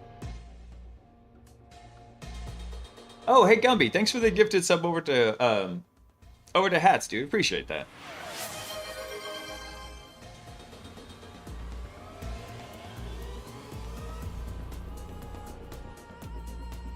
And the other gifted sub, you wild man. Also, hey Gumby, what's up, dude? Hope you're having a great Sunday. Thank you so much for the gifted subs, man.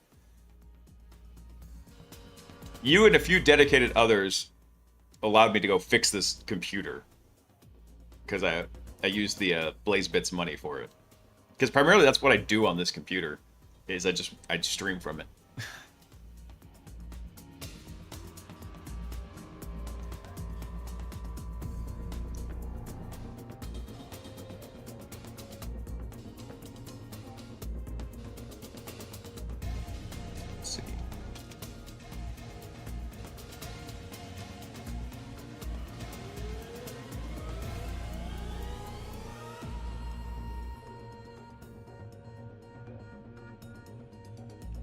I'm going to modify this.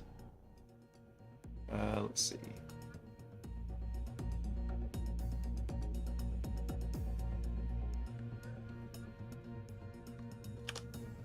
I'm going to take out this list verb here. I'm going to let it infer that the list is from here. Maybe that will make a difference. But the good news is we should be able to go back and rerun this from down here.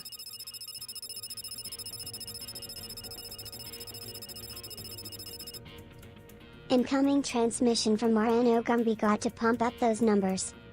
Those are rookie numbers. You got to pump them up. Can't even think about that now. Thanks, man. I appreciate it. That's such a weird issue because we've run into that before, but I didn't realize what the problem was. And then finally, this time I recognized rather than returning individual list elements, it was returning a string with freaking line returns in it.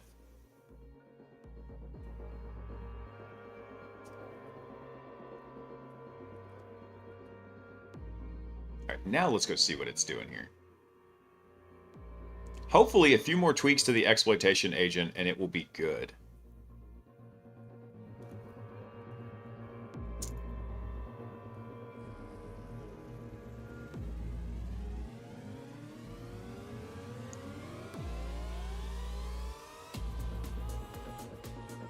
What was the task we sent to it? Prepare to intercept the upload request using a proxy tool like Burp Suite. We don't have access to Burp Suite. I can't wait to see what the browser agent comes back with on that, because the browser agent doesn't have Burp Suite.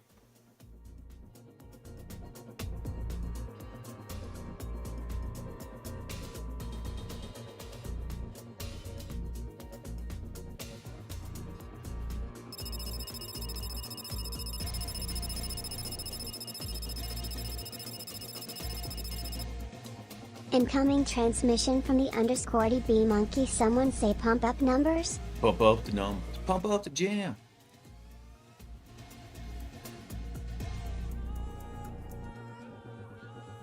Eventually, I'll put that into a queue where I can play them at particular times. But also, I understand you guys love spamming me with the little incoming message.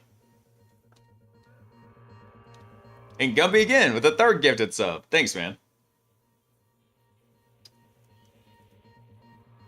So we don't call them subs, we call them shells. Gumby has popped 3. He has gifted 3 shells tonight. That's what he's done.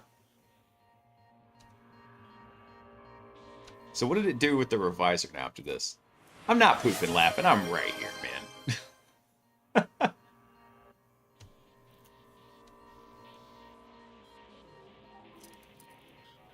Oh, there we go. Actually, the revisor did find a way around that. Nice.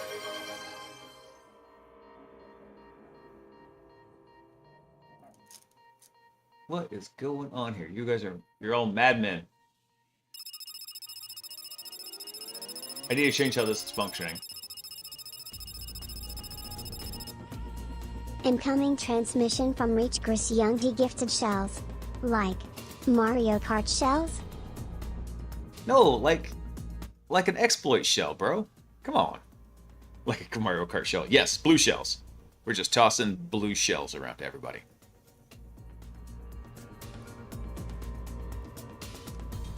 Ooh, I wonder if it actually finished. Now, this will be interesting to see because... I can't hear you. Sound off like you got a pair. Ah, you're so full of crap. I gotta figure out why, for some reason... So over here in the chat, I should see, I see these messages, because it's basically like a cheer emote. But I don't see all the other notifications in here. Maybe there's something I gotta go fix in it.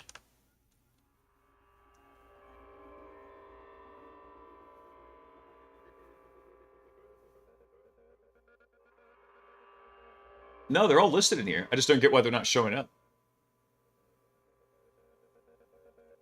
Weird. It's weird, bud.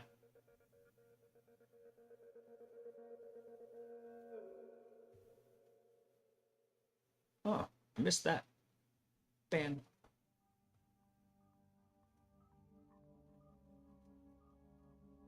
There we go. Gifting those blue shells out. Bam, bam. That'd be funny.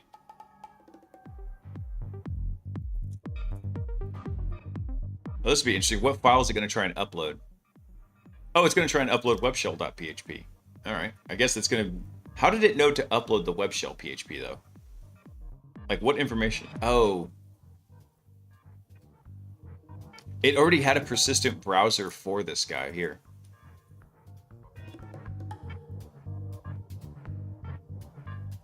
Yeah, that's how it knew to try and upload webshell, php.webshell. Interesting. Not exactly what it's supposed to do.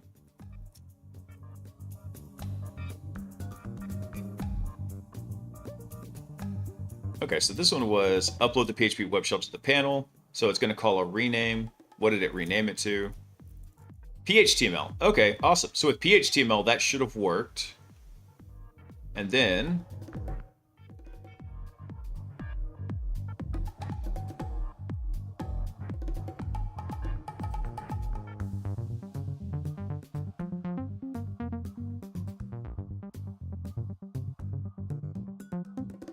So what was this step in here? Yeah, upload it, and that was validated. All right, good. So then what's the next step processor option here?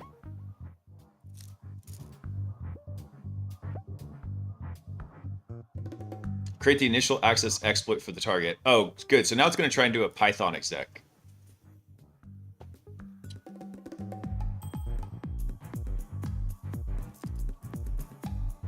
So the code it literally wants is this URL.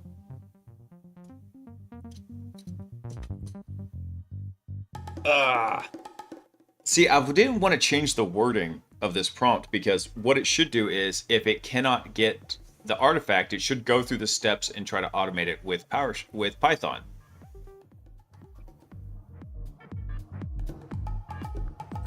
So the revisor should fail this.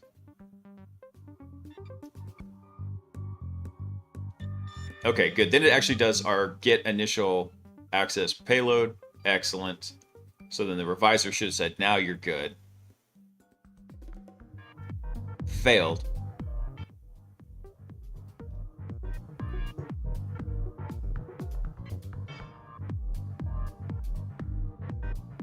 The script passes the response to extract it.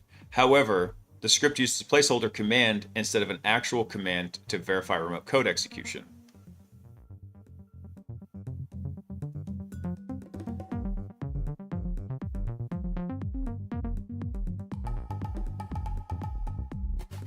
Did it call the initial access exploit incorrectly? No.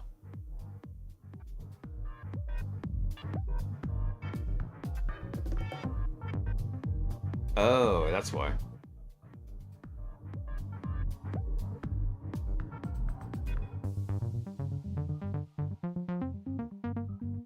Interesting. So that makes sense. So what we've got here, let's go take a look at the YAML file real fast.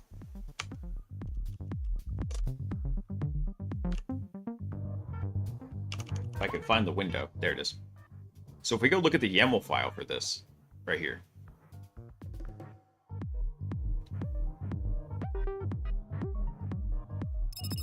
There's our command right there. Yep. Gotta figure out how to do this. Incoming transmission from Marano Gumby. Love you long time daddy, hee hee. Love you long time, Gumby. It will. That's the best you're gonna get out of me. It will. I can't believe I actually can get that high with it because last time I tried that, I damaged my vocal cords. Okay, so I need to think about how... There's our target URL. We didn't put a command in here.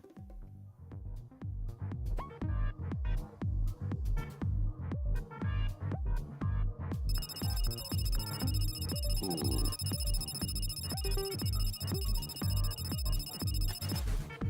Incoming transmission from Marano Gumby. You woo. You woo. Don't worry, you get the full uwu soon. I don't think so, man. I don't know if I'll ever get to the full-blown uwu. So, looking at this... Okay, so I got to think of some way that, yes, this does get us initial access exploit, but we need some kind of Python code that it could use reproducibly.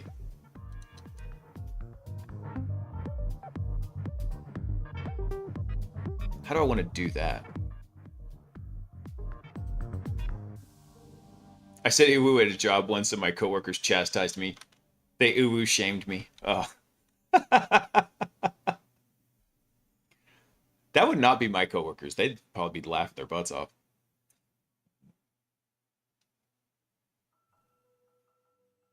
So this will provide initial access, an initial access exploit. However, I need to wrap it in something.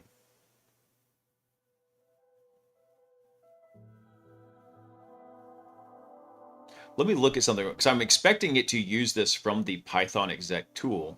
So let me go pull that tool up real fast. Coding Python exec. Let me see.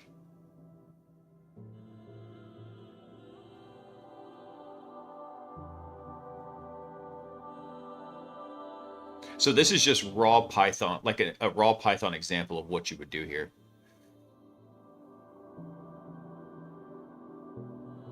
So we need a placeholder in there for it to do that. Because here it just drops in the code. Choo-choo. The train has ended.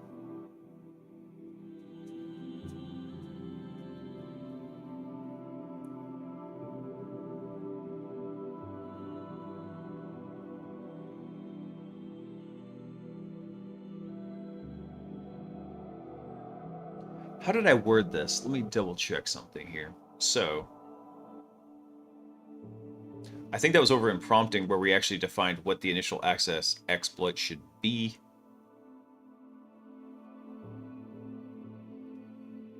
So code execution, the ability for arbitrary supplied code or commands to run inside the target environment. Okay.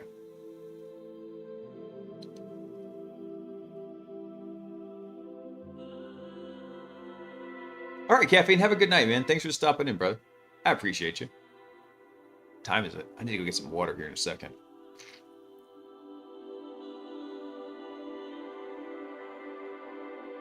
I think for the hydrate redeem, when I get it built, I'll have David Goggins. Because I remember when I was watching a exercise video where he was like putting some people through paces, and every time he stopped, he'd be like, "Hydrate." I'm gonna see if I can grab a copy of that sound.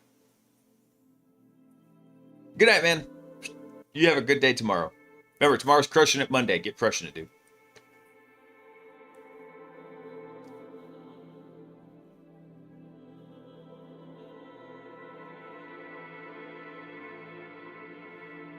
So one thing we can do is, okay, we can tell it that, so tasks may contain placeholder text. Let me see, did I give it any instructions around the initial access exploit? Let me see.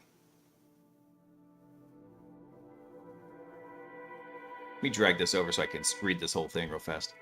Let's see. For determining to create initial access exploit target, the task, hold on, so for determining create initial access exploit to the target, the task output should be complete and functional Python code.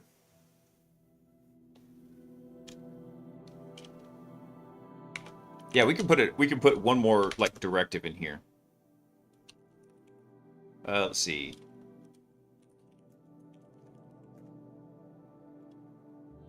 We'll say initial access exploit code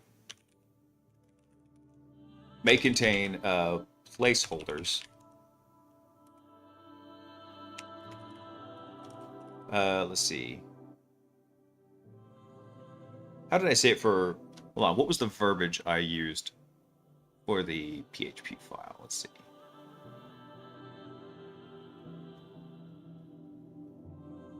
Where did I see it? I know I just saw it.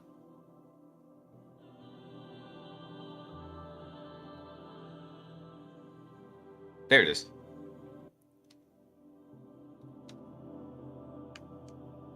There we go. May container. I'm an idiot. May contain placeholder values like. Okay.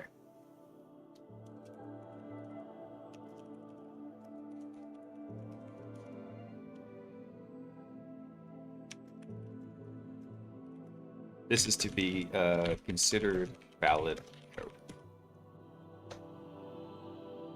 There we go. I'm getting a bit worried because I'm supposed to head down to Austin via DFW. Wonder if I'll get stuck there due to air traffic controller shortages.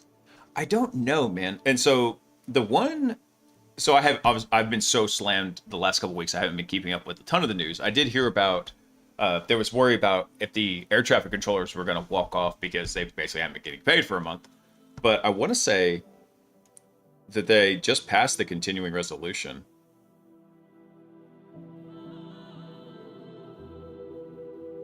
Yeah, so about 3 hours ago, Senate reached a deal ending the government shutdown. So, and the one video I saw of like really massive backup happening at DFW was because a storm blew through. It had nothing to do with air traffic controllers, and everybody in the comment section was being a bunch of dumbasses. And they're like, "Oh my God, the government's been shut down for too long." I was like, this had nothing to do with that. The air traffic controllers understand how important their jobs are, and I do want them to get paid. Everybody wants them to get paid because they want you to be alive in the air and down on the ground, and vice versa, and back and forth. But that one video that I saw was a massive storm had just blown through Dallas. So yeah, the airport was shut down for a bit, and then all the planes were backed up.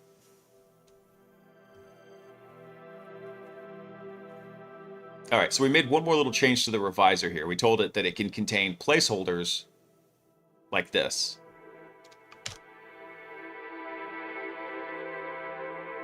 So now let's go run it again. Let's take it from here. So here it did a Python exec which failed, and then it did this right here. So what I want to do is I want to go rerun it from wherever it did the get PHP web shell dice go. Yeah, rerun from here, because I think the next one was... There was get initial access exploit.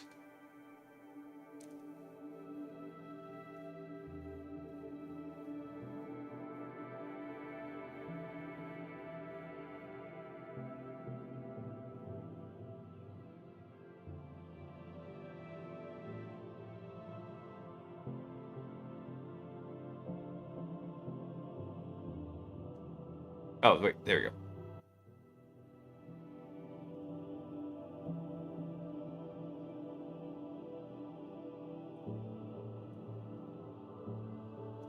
Does this have any tool output? Special agent. All right, what about this one?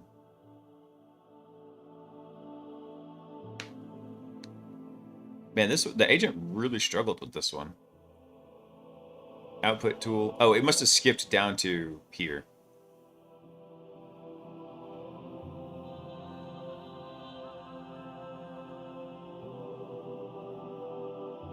Ah, here we go. This is what I actually wanted. So...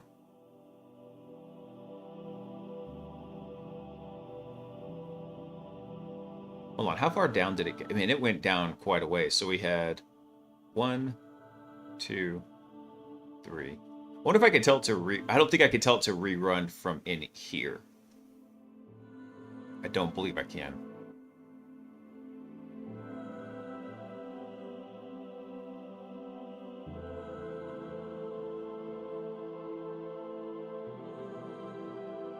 Simple Building. I like this one. It's a good song.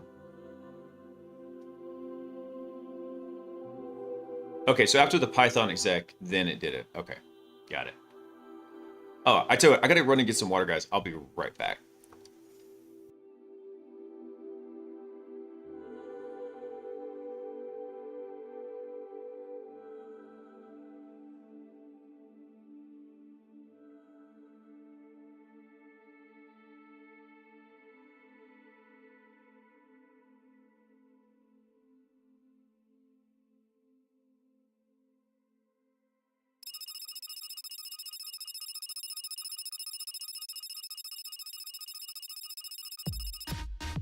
Incoming transmission from Reach Chris Young, who is going to cue the counter.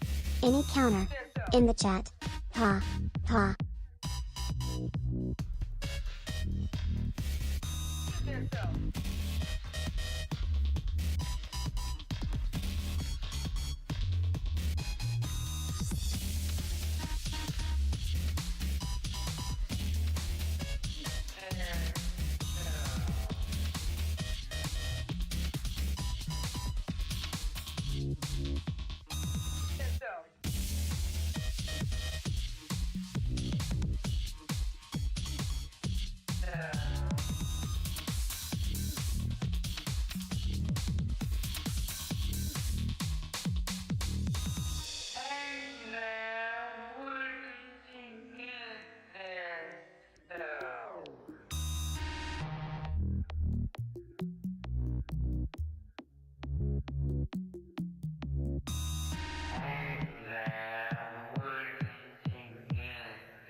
All right, I'm back. I'm back.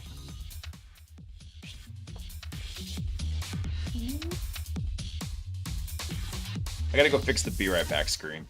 It'll come back on in a second here. I hope.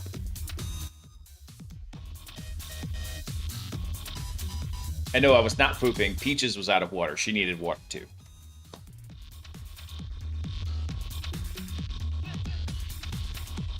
I love how you guys are sitting here like racing to see who can send the poop command.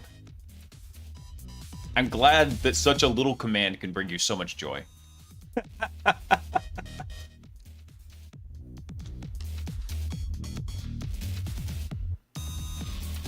What IEMs do you have for some? I just got some for stream. Remind me what IEMs are. Because remember, I live in acronym hell.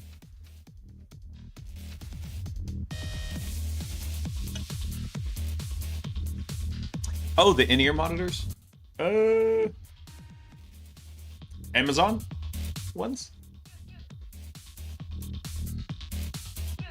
Hang on one sec. I can look them up. I'm not logged in on Amazon on here, otherwise I'd check it for you real fast.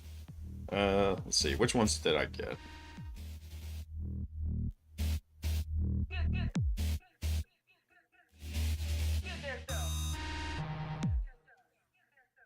All right. Here. Amazon. Stop. That was my 10 o'clock. Go get water alarm. Let's see. What is this brand called? And honestly, I didn't even do much research on this. A friend told me which ones to get, and he's a bit of an audiophile, so that's the ones I got. KZN Pro. See if I can find it. Yeah, here's the ones. So these ones are here. They work out pretty good. I have a 3.5 mil extension that runs to it. I don't actually really need it. Actually, no, I do, because the distance from me to the microphone is not that much, and they're plugged into the microphone so I can get the background noise and everything. Let me see. There you go. I'm not logged into Amazon. You're not going to see any of my weird orders, and plus, I don't order weird stuff off of Amazon anyway.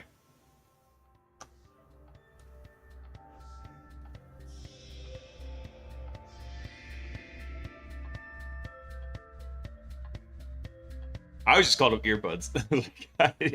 I guess they technically are monitors since they're hooked into the microphone. All right, let me see if I can figure out where... Okay, so if I can find the one that did Python exec, it's post Python exec, the tool call after that. So, okay, there's the Python exec. Perfect. So I want to rerun. I think from... I'm going to just... No, it's this one down here. There's the first get initial access exploit. I'm just going to rerun from here.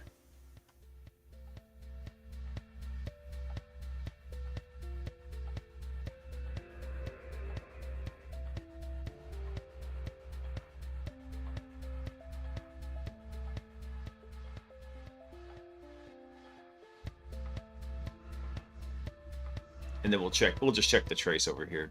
We send so much data, trying to watch it live as it's flowing through the grid is annoying. He only orders the weird stuff off Temu like a proper gentleman. That's right. Monkey knows what's up.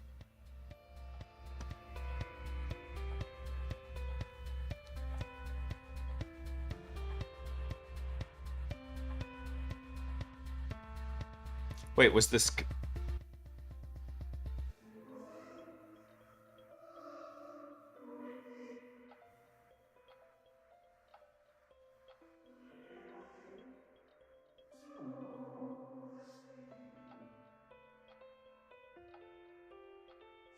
Why did it fail it, though? However, there's no evidence in the output the script was actually executed to verify RCE. Damn it!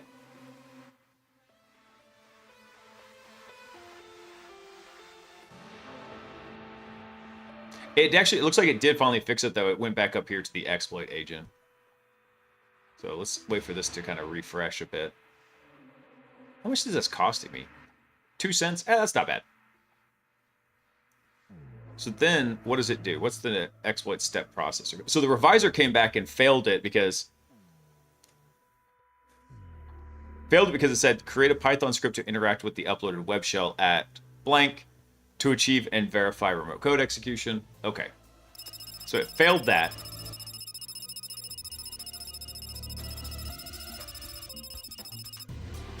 Incoming transmission from Mariano Gumby. Is the timer still going or do you need to refresh time? Which timer? Not even sure. Are you able to switch language models? I could switch language models, but since we did all the initial testing against Sonnet 3.7, I wanted to leave it at Sonnet 3.7. And honestly, that decision was just because I had $100 in Anthropic credits. So we didn't do pretty good at burning through them.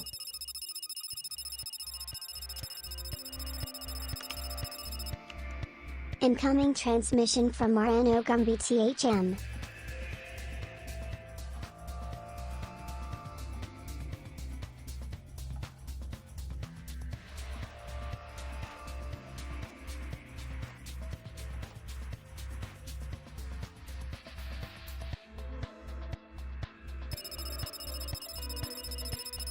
No, I didn't refresh the timer. Incoming transmission from Mariano Gumby. You're welcome.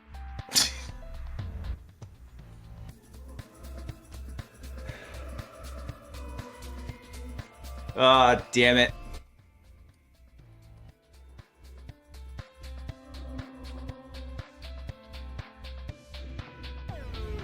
Damn it all.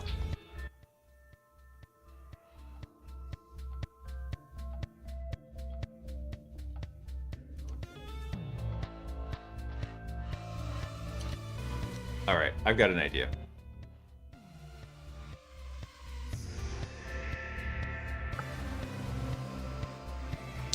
I actually made some scripts to help out with this. I've got an idea. I'm so sick of this damn timer.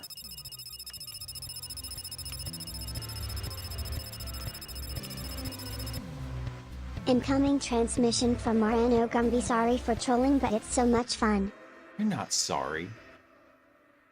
You might as well just said sorry, not sorry.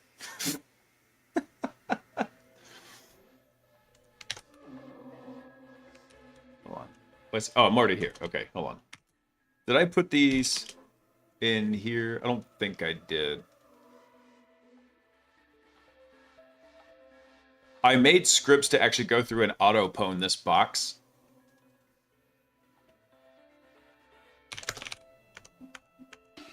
I think it might be in HackBot old.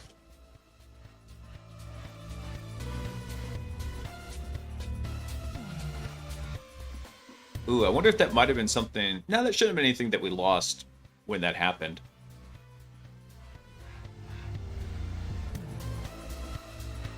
Somewhere...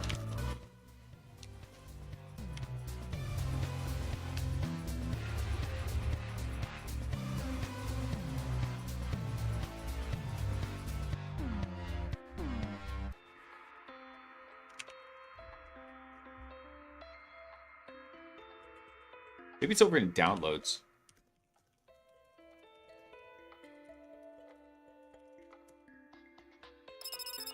Oh, there's all of our dice codes. Nah, I guess I didn't put it in there. Incoming transmission from Mariano Gumby. UVPN is still up, also right? The VPN is still up, yes. But that's okay. I think what I'm gonna go do is... I'm gonna cheat. And probably get banned from Try Hack Me for this.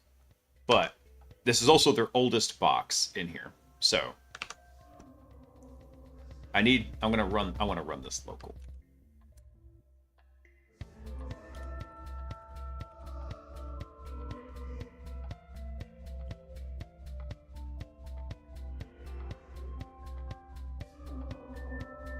I think this one... I think that one will work. Upload.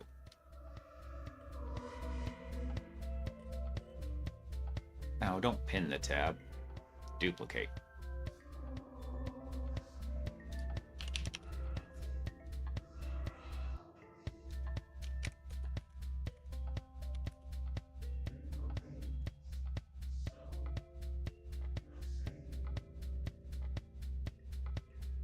I guess I didn't like that one. Dice Code PHP 5. Open. Upload.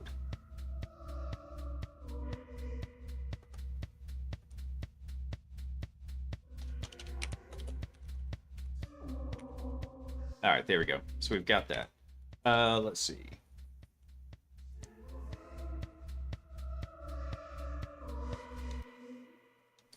I think this is running as TripDub's data. Yeah, it is. So what I want to do is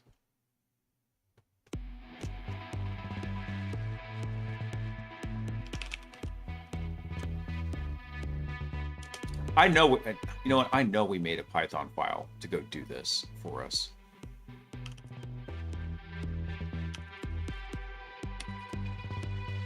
Is it in documents? No.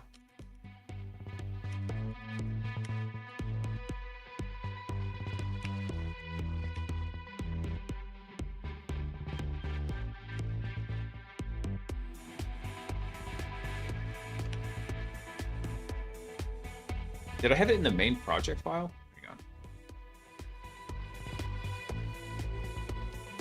Was it in tester? Yeah, there we go. I knew I made it.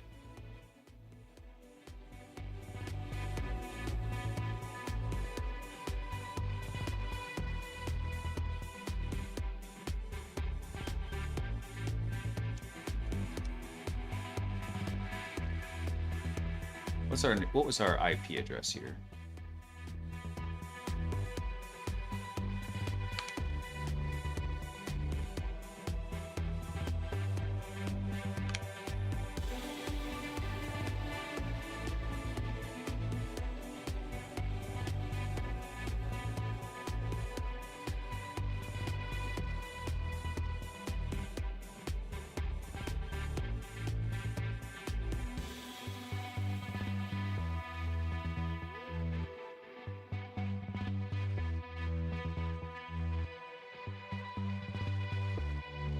Why you no run?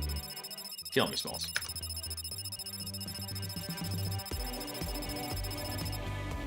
Incoming transmission from Mariano Gumby. You had two HTTP. I had two HT. Thank you, Gumby. Stupid copy. There we go. All right, so we know that's working now. So then I believe actually what we wanted to run was, I think it was Python on here. I think it's Python taxi print. Let me see if I remember the actual syntax for this.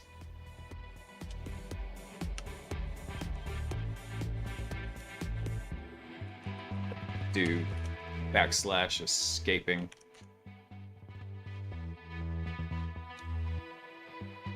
Okay, yeah. So we can do Python commands with it. That's fine. So if we wanted to do a Python reverse shell off this, we could. What I want to do is, I think I actually had it import OS. No, we just did cat password grep test in here. I think it's import OS. I gotta remember which one it is.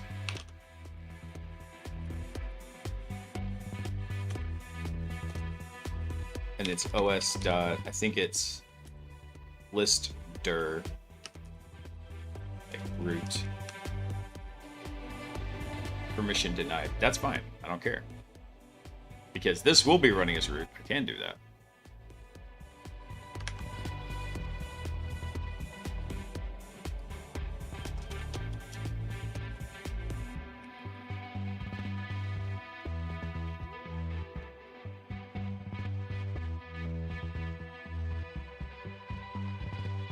There's no home. There's no root directory. What? Is it Python 3? One of these had a set UID binary to it. Let's see. Linux find suid binaries. And I'm pretty sure it's Python in here. There it is.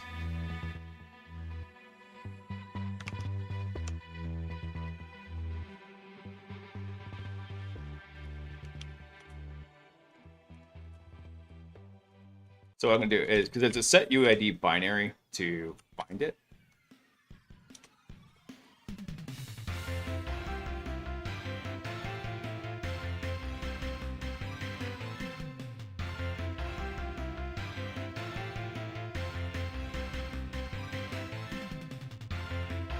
So it looks like it's running on the system. It's just taking it a second in here.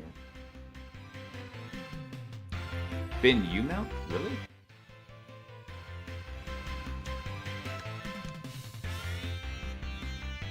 I think it only wants to return like one line from this. So translate. Actually, it's fine. I can put that in there. And translate that to dash.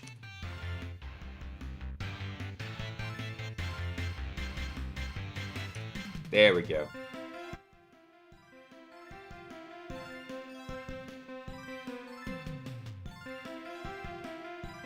So here's our all of our UID binaries in here.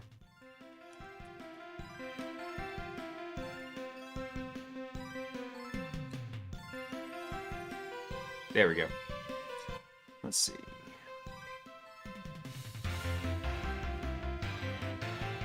This wasn't a fuse mount exploit, was it? I'm pretty sure this was a Python exploit, basically a Python privesc.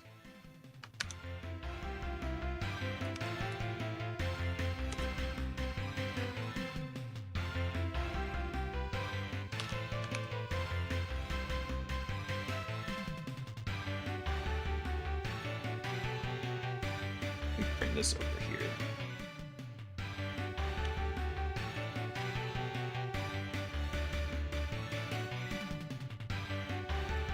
There we go. Now we're cooking. Go away, you. Oh, it's Python 2.7. That's what it was. Remember, it was a Python one. Python 2.7. Oh, I guess, damn it. I didn't change the...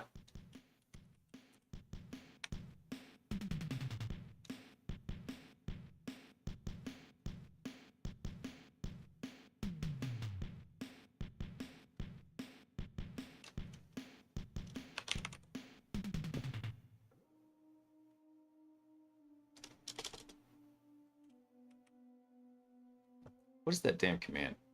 Because what I'm going to do is... I think, is it exec?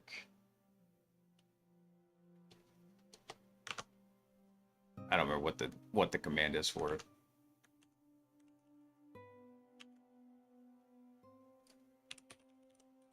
Python execute shell command. Hang on one sec, guys.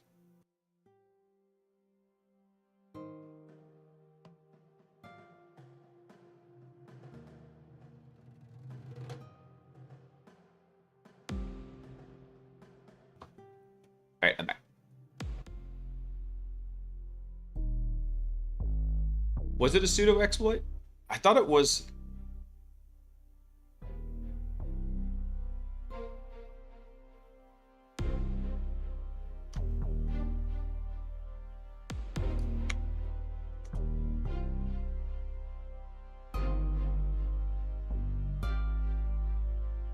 I don't want to do a set process. I thought it was just call.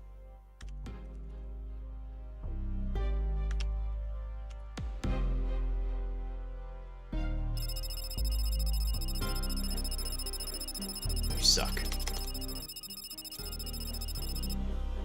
Incoming transmission from Marano Gumby, not its Python. I'm trolling. You're killing me, Smalls.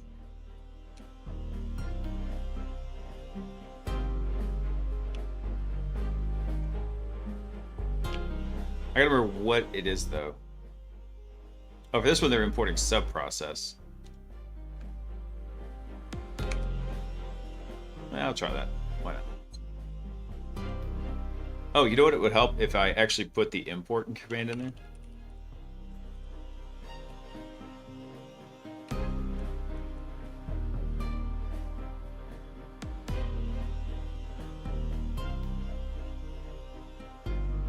Yeah, it'd help if I actually imported it. Still didn't like that. All right, here.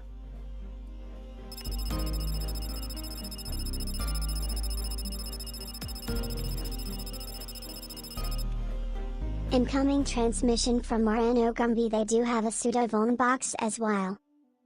Oh, it wouldn't surprise me because sudo is so easy to like script the sudo rules and go in and exploit it. In fact, that's one of my favorite things to do it. Let's see if this works. I gotta remember how to do these as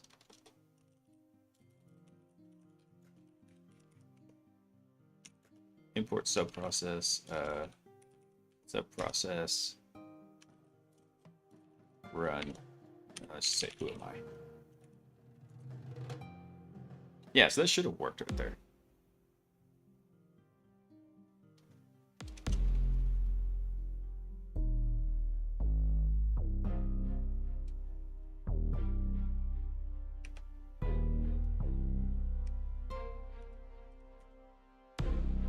Oh no, I've got a bunch of character delimits in here. Let's see. There we go. I think I had the syntax screwed up.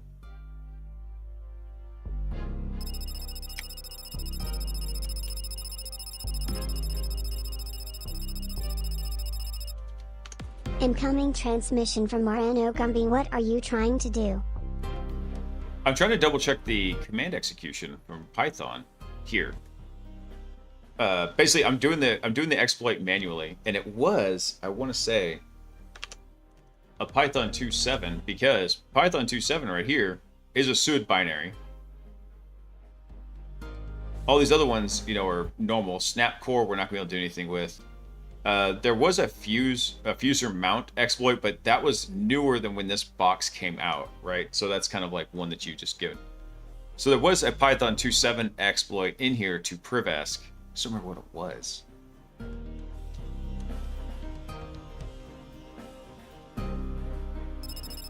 Check GTFO bins. I guess I should.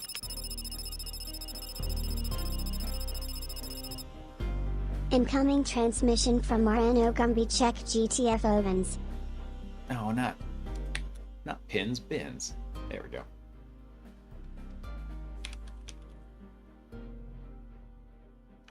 Meow.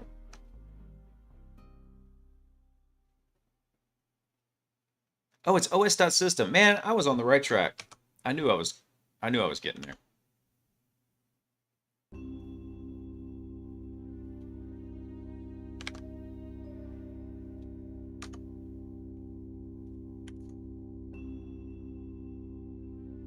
Oh, BitSH isn't going to tell me anything.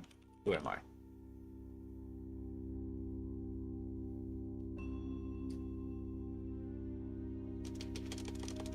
Should just be able to get who am I. I just want to double check it.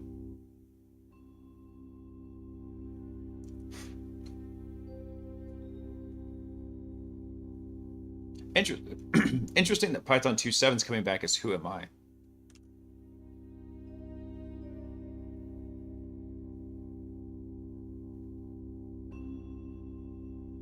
Oh, there we go. Because there's a difference to it. You have to do X. That's it. Exec L. Yeah, that's the one. I knew there was a difference to it. All right, let me clean this up real quick. In fact, let me just take all this out, because what I want to do is just run the who am I? Actually, crap. No, I needed some of that. Is that it?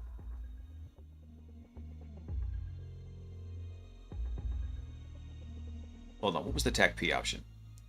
Let's see, if it's used to run SHTACP, omit the TACP argument on systems Debian less than stretch. I think that should be fine.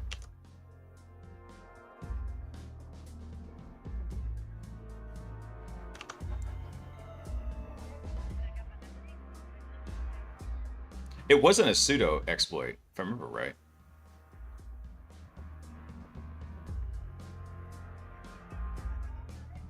Oh, actually, I think it was this right here.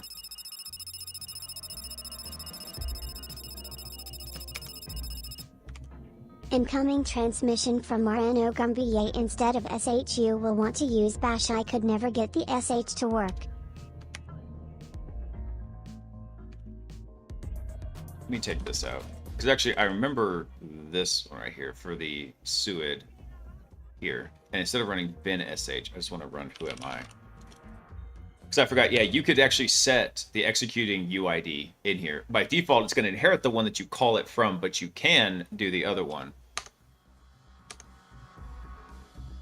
Yeah, there we go. So now it's executing as root. Okay. So now what I want to do is... I want to do this. I want to do... I want to do cat. And then what I want to cat is... Actually, I want to do ls in here. And what I want to ls is... I want to ls the root directory.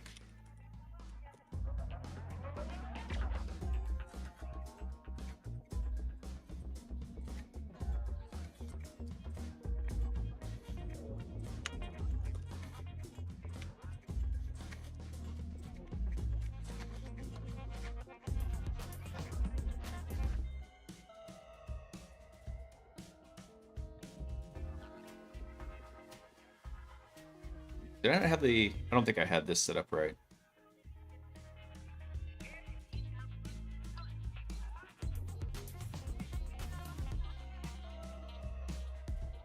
So this would launch us a bash shell, or a an interactive one, but we can't quite use that in this configuration.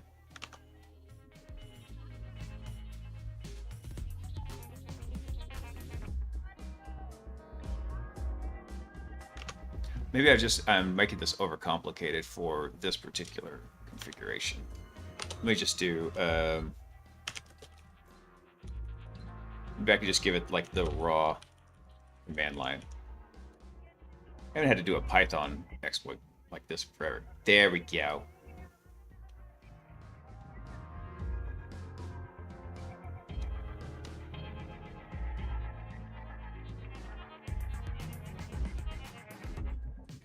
Not necessarily what I wanted, though.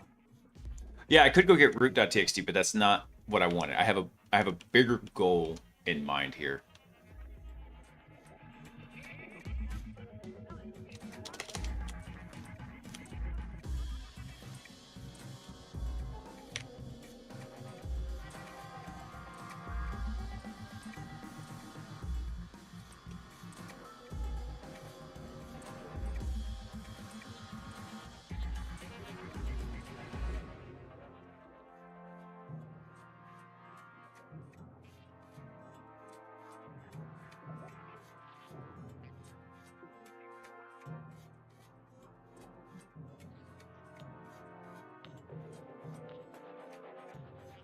Let me see.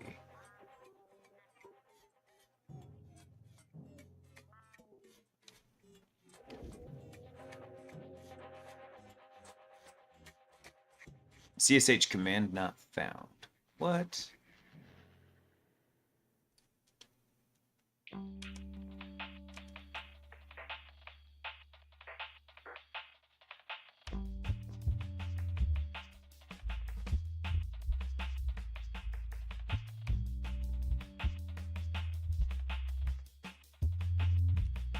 Let me put this back in copy real quick. So what this is this is sitting here and just basically making it prettified, but I want to take this back and do something different. Let me take out this split and decode here.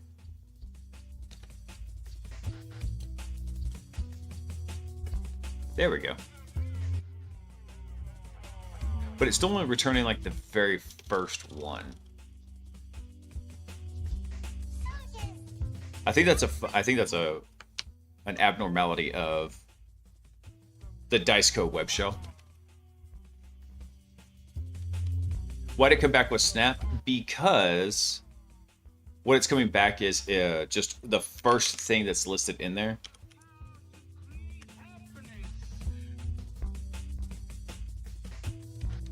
Yeah, see, there's our authorized keys right there. So if I wanted to check the authorized keys, what I could do is we could just go cat those real quick. It's not going to tell us anything great. So this is just, I mean, this is the public key for it, right? So we don't have the private key. We see this. Funny, they're on USD1. That's kind of hilarious. So, but one thing we can do though is we can actually come back over here.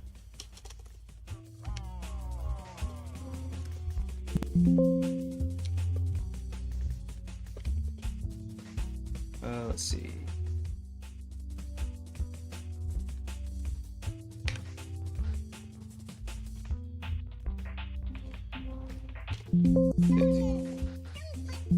Egypt.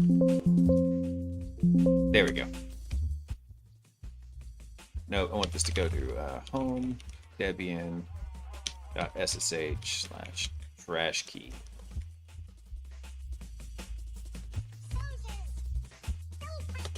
And funny is I called it tash key instead of trash key.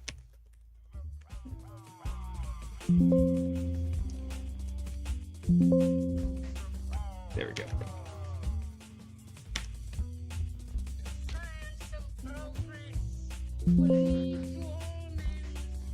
There we go. So what I'm going to do is I'm going to go insert my own public key and then just SSH in the damn box. And then I'm going to go rifle through the web page setup. That's what I'm going to do.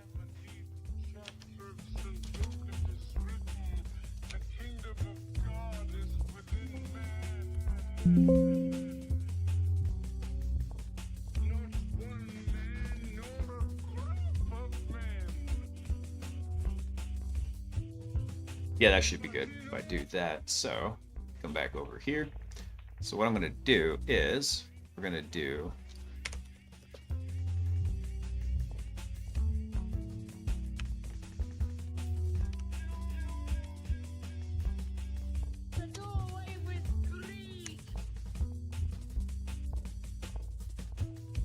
there we go. So what we're going to do is we're going to echo our SSH key directly into the authorized keys, just like that.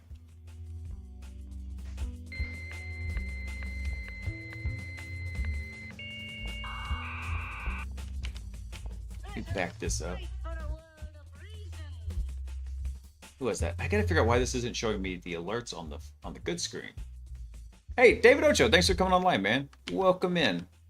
Let me back this thing up a bit. There we go. Let me run this again.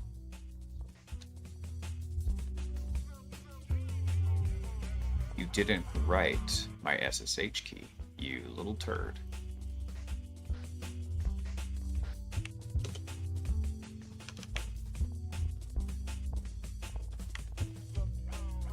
I did grab the public key, right?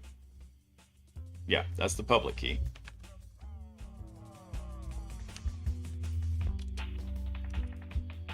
So we'll drop that in there. And what I'm going to do is take that out. I'm going to have it do this as a format string. Because then what I'm going to do is I'm just going to make sure that it's getting up there. This.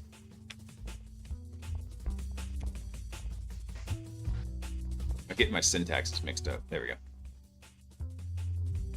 Right, so there's that. So what I want you to do now is back it up, back it up.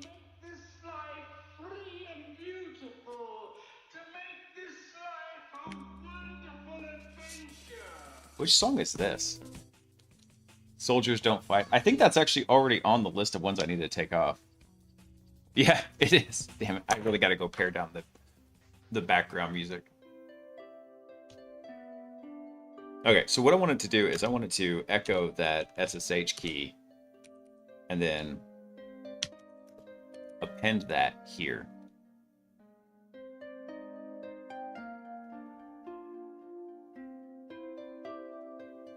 All right, and then what I'm going to do is take this, and then I'm going to go cat that SSH key again real quick. The authorized keys.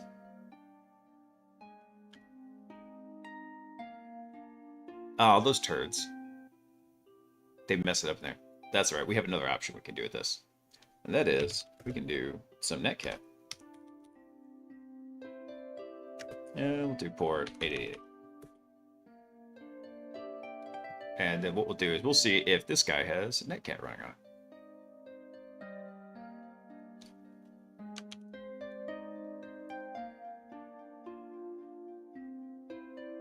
Oh wait, it is there. Did it accidentally override it? That'd be funny if it did. Hold on. I'm blind. SSH2 root at...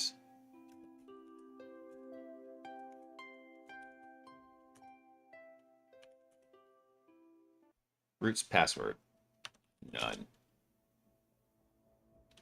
Oh, you know what I didn't do? I didn't give it the identity file. That's what I didn't do. So identity file will be home,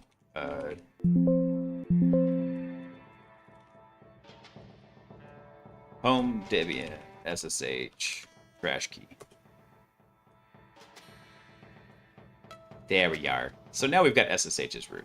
Excellent. So now cd to var tripdubs. So there's our HTML file right there. Website.zip. I gotta remember how to do this.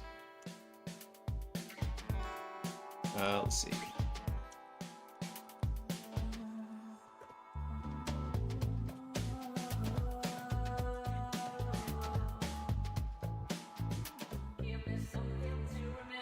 And zip LV.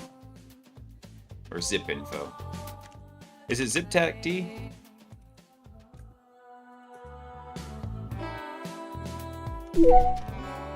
Apt installs it. Will you let me do that? Can I apt update this thing? Now that might seem like a funny thing to do, but actually I know a guy that that was one of the things that I'm not saying he did this. I'm saying I've heard of people doing this. But what they would do is when they would compromise systems, they would actually go in and then patch and upgrade the version and make sure it was all working. So they had the back door and no one else could go in behind them.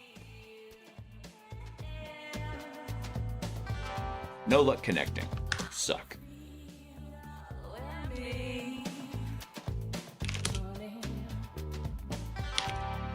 Allegedly. Yes, very, very allegedly.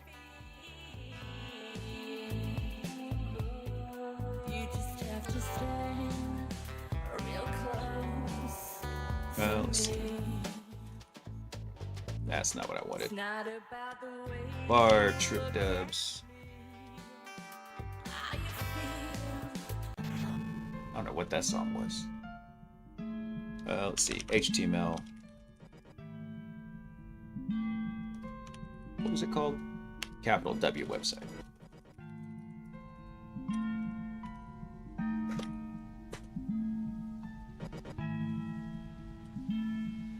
There you go. Now I'm going to do this like the really lazy way and just do it through the file manager.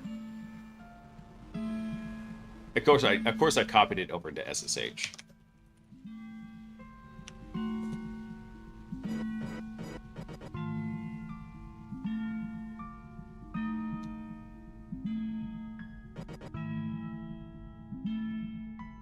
Really, I don't have like I don't have anything to do an unzip on this. Damn it.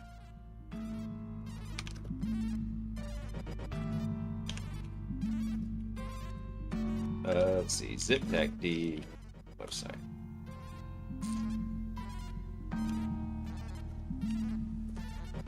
I can update this one.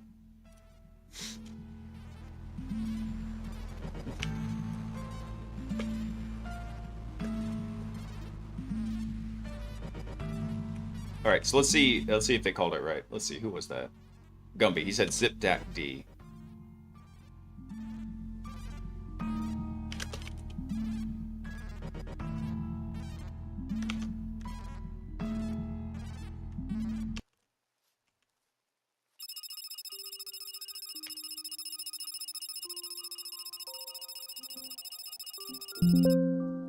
Incoming transmission from Marano Gumby. I was think of Zip.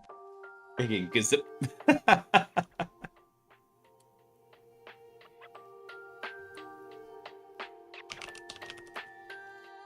Oh, I have zip info on this box. Perfect. What was it? Zip info tac 1? File name's only one per line. Perfect.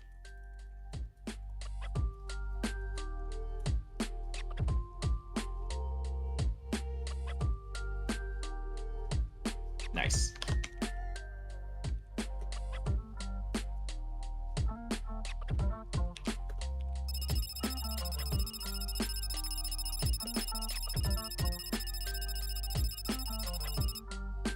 Incoming transmission from Marano Gumvik zip his DU unzip files. Unzip files.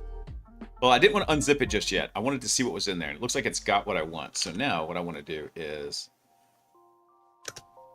I want to CD over to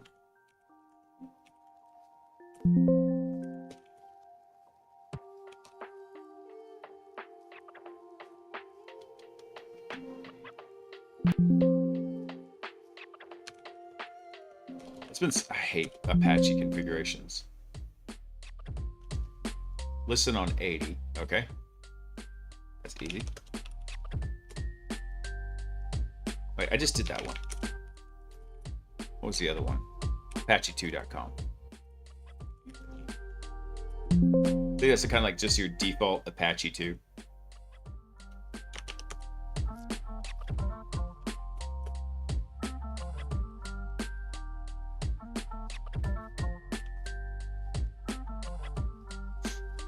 Yeah, because essentially now I've got a copy of the website. I could go spin up a local copy of it.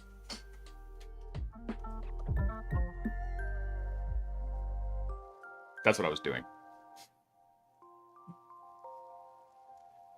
What time is it? Damn, it's almost time to be done. I don't want to spin it up necessarily on this box. Well, I suppose I could. Just have it attack 127. Let me see. Do I have actually anything running on 80 on here? I don't. Wait, that's the wrong box.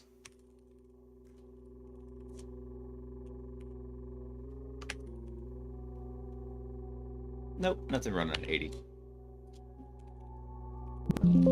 Install Apache 2.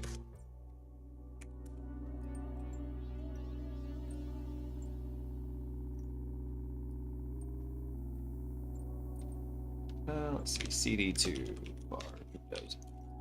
HTML. Copy home website here.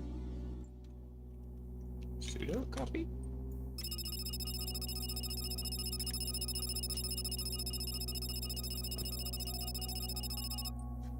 Incoming transmission from Marano Gumbier. I figured that what you were doing, and then you would need to worry about time in that VPN. That time in that VPN have beaten my ass so many times.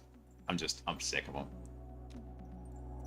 If it was any other system, I would not do this. But given that this is, I specifically picked this for two reasons. One, it is the absolute oldest system that I could find on TryHackMe, and two, it is a really, really simple system. Actually, I don't know if I want to set it up on this computer now that I think about it. You know what I could do though is we could actually easily go set this up in a container. That'd be no problem. We set it up in a Docker container, and then once it's up in the Docker container, we just have it basically listen and be good with it. Carson, hey man, what's up, dude? Yeah, that's what I'm thinking, Gubby. So spin it up in Docker. Be good with it.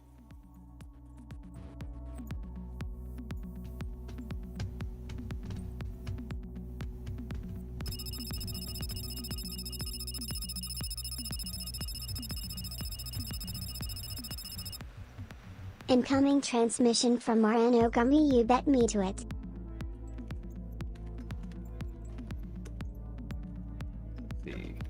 Let's tinker with that for just a bit. It's a copy. Let's see. CD to root me, copy website to yeah. And then what I'll do is do this like the dirt easy way, which is connect with options, connect with SMTP. Oh, I need to make the file real quick. Touch doc file.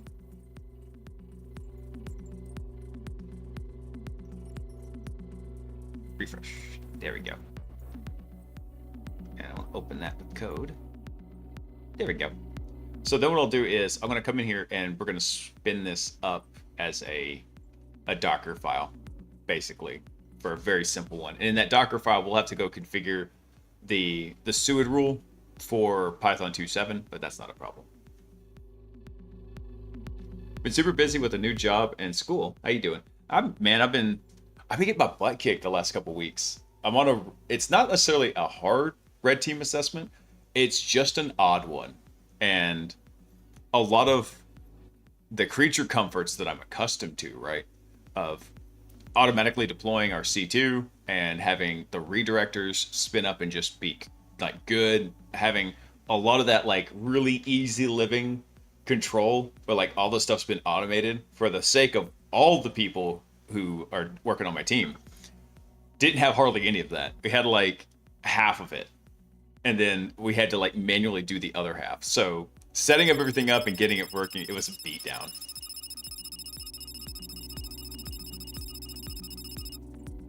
Incoming transmission from Marano Gumby make more sense for testing the HackBot. It does make more sense testing it this way. Makes a lot more sense. Let's see. I know somebody's got one in here. Let's see.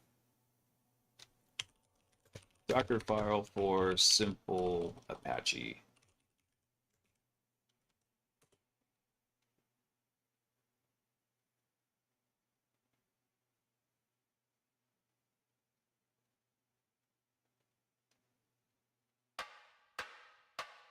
Hey, there we go. Might just be able to use that in here. Actually, we'll need to do something else here. So what I want to do is copy.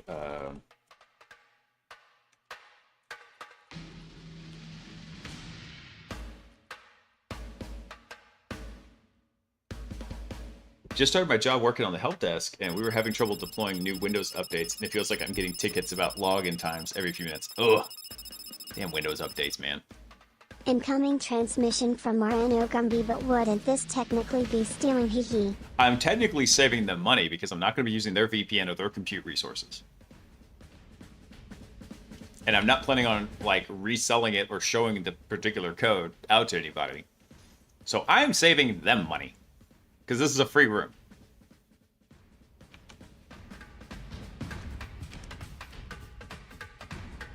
Definitely don't want to copy that there. Copy this to var trip dubs HTML.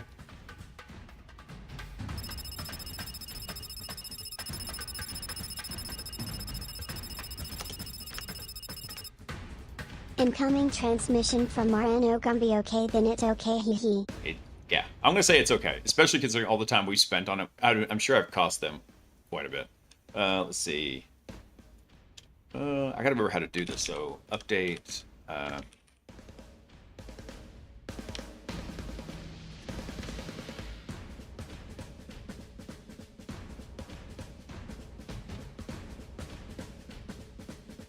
Yeah, this is what I want to do here. I just remember which ones I want to install. Let's see. Install recommends. The package I want to install is zip. So we just want zip for now, and then what I want to do is I think it's CD. No, it's crap, what is it to set the working dirt?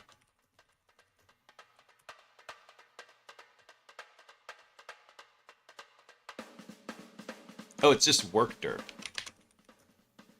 Work dirt, var trip dubs HTML.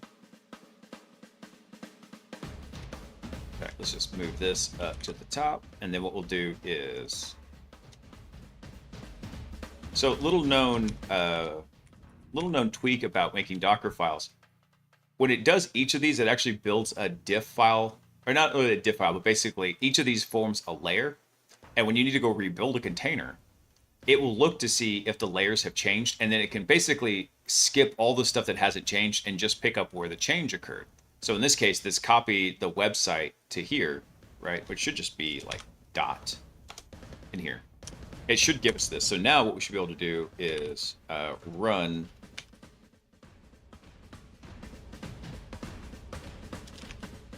zip tag D.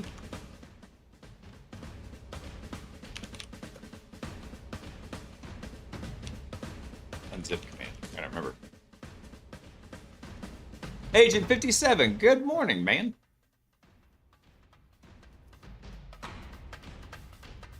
Oh, it's just the unzip command in here. What we'll do is we'll tell it unzip. Is that the right one?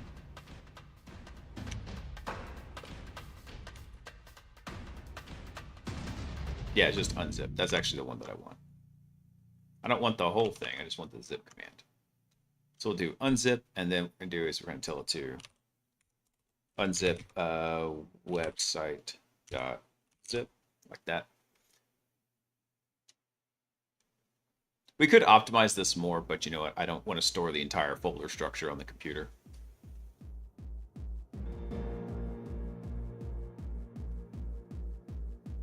You ever gotten into bug bounties? I was looking into it, and just for tips on how to start. I have not. I messed with them briefly several years ago, and that was probably around 2019, the last time I looked at them. And the reason wasn't because I didn't like bug bounties or like the idea of being able to go hack on live systems and potentially getting paid for them. The problem I had was I was working as a penetration tester by then, because I started doing that in 2018. So then when bug bounties kind of became a thing, it felt like I was working during the day for my salary, but then at night I'd come home and then potentially, hopefully, work for tips. That's how it felt. And I was just working a ton. It was there was a lot of project throughput at that company. So it was just too much. I got tired of it. I could have approached it a little bit differently, but also at that time I was doing a lot of web exploitation during the day job. And then to come home and then do the exact same thing again, it was a bit different. If I was doing nothing but internal assessments at the day job and then coming home and doing web exploitation at night, that'd have been a different story. But that's kind of how it was back then. Just the tips? Yeah, just the tips. So I would say for ways to get started, from what I've heard from a lot of the guys who are like really big into bug bounties, is they automate a lot of stuff, and then they try to find like either they automate a lot of things, but also they specialize in particular classes of exploits. So for example, deserialization bugs, or potential like abuses of OAuth, anything like that. So they find like a particular class or subset of exploits that they really like, and then they try to specialize finding those and exploiting those in systems.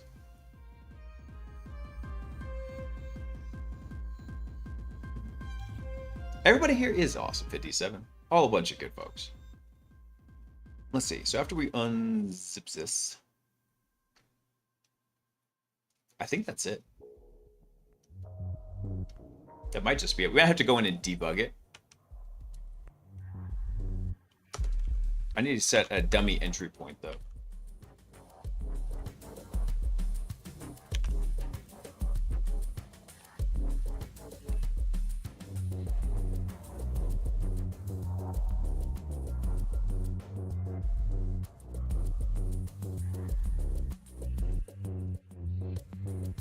I don't remember. Let's see. So we can use dummy init, or yeah, this is what I was wanting. This entry point right here.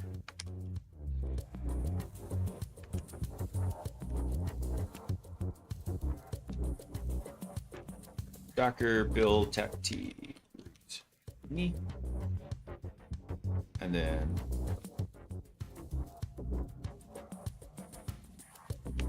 you suck.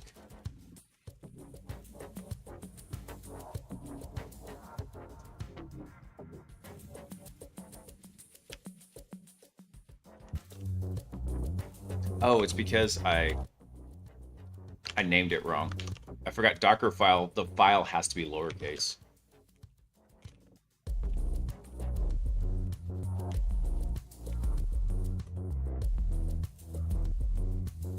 This is what I was talking about, where it's building on layers. So right now it's building the first layer, which is the base container image. Now it's running the apt update, put in unzip, and then it runs the unzip command, and boom, we got it right there. I'm only partially awesome because I'm semi-handsome in my level of cybersecurity knowledge, but I'm getting there. Yeah, you're doing good, man. It's a big journey, dude. especially if you're wanting to work in like one of the specialized blue team fields, like incident response or malware analysis, anything like that, or the specialized offensive side, you know, being like penetration testing, red teaming, web exploitation, anything like that, where you're kind of focused into those areas. It's a long journey. Don't let anybody tell you differently. Even if you just focus into like, you know, Active Directory, there is a ton of stuff in Active Directory. If you're focused into web exploitation, there's a ton of stuff in web exploitation because you're essentially touching any potential system or library that could be running on that web server, right? Especially if you're going from exploiting the web app to escalating to the underlying operating system. So there's a whole lot of things to learn in there. Just enjoy the journey.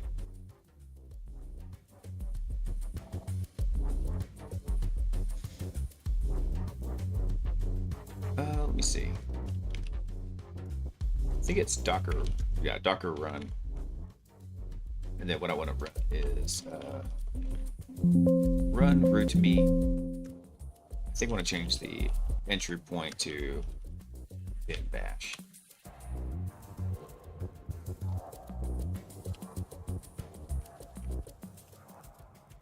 Is it entry tack point? Is that it?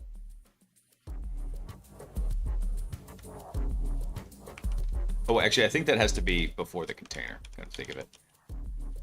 I think it's entry tack point. Let's tell it run bin bash.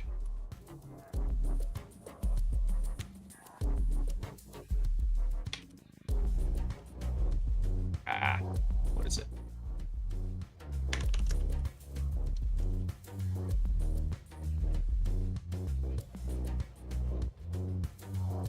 Yeah, it should be tac entry point. Did I misspell it? Yep. I'm a dummy. A smooth brain.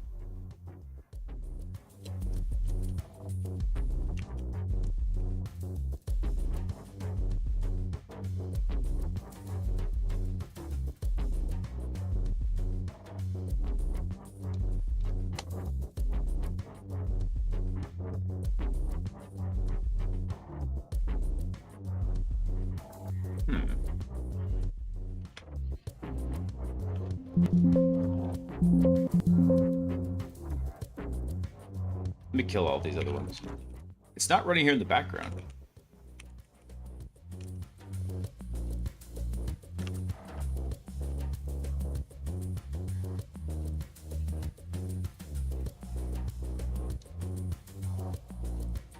There's no such thing as a cybersecurity expert because security is always changing and you have to change with it or you get left in the dust.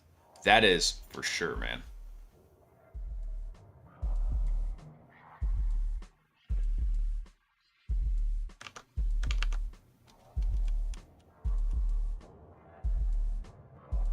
I wonder why the entry point isn't doing its thing.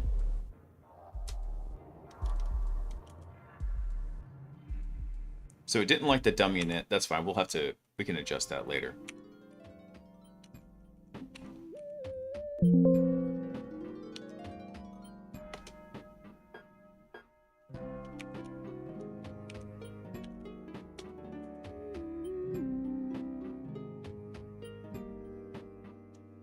Why is it not coming up? Docker images. There's Ruby right there.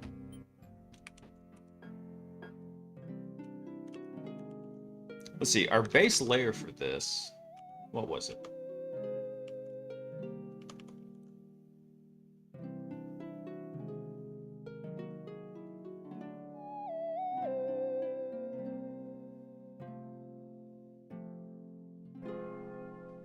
Let me go find the Docker file for this real quick. Let's see what we've got.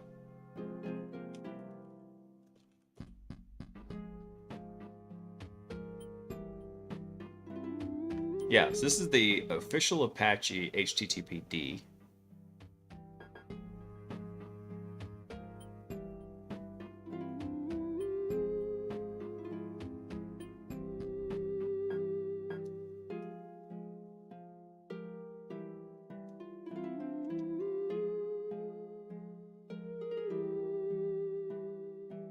Maybe we actually didn't need to set the entry point. Maybe that's what's kind of jacking it up here.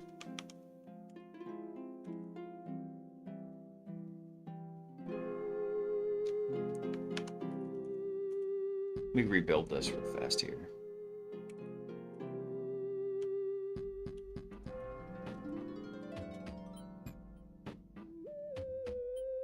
Oops.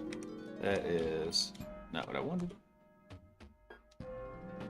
Okay, well actually now that it's working, what we can do is...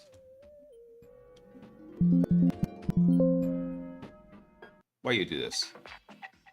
Alright, we'll work on this again next time. Unfortunately, I gotta finish up for tonight because it is getting late. What is this one? The catch? Another one to take off here.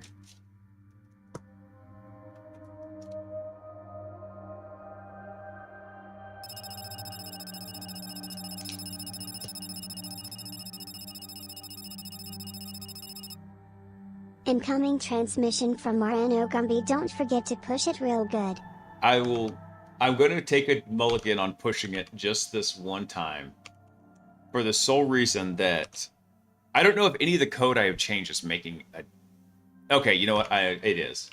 Because yes, we are making changes to it. I will go ahead and go push it real fast. Alright, what did we change in here? Let's see. Test data, don't care. Tester, don't care. Tasking. Prompts, output formatters. Wait, what changed in output formatters? Yeah, we updated some of the text for that. Okay. Exploit agent, context helpers. Yes, all those had changes to them. Okay. Exploit agent fixes. Commit and push. Push. All right, there we go. Code's pushed. It's up on GitHub now. Let's see. Who's on InfoSec streams? Cyber Doctor's on again. We might go give him a raid. Let me see who else is on.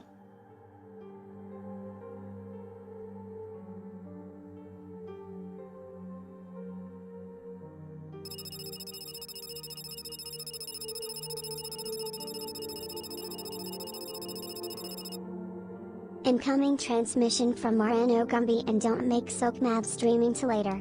Yeah, don't want to make Sock mad, no. That's what Braithorn's on though. Let's go give him a raid tonight. Alright everyone, that is unfortunately where I've got to wrap it up for tonight. Thank you all for coming and hanging out. We're going to set this up because I'm so tired of having to deal with VPN and other weird changing IP addresses. It's too much of a beatdown. We're going to fix this up. Everyone, y'all have a fantastic week. Remember, this week is not for the weekly. This week is for the crushing it. So get out there, crush this week. I got one more week on this red team. I got to do some major opponents. So I'm going to get out there and crush it. I want y'all to do the same. And I think that's all I've got for you. I'm trying to think if there's anything else. Yeah. Let's go.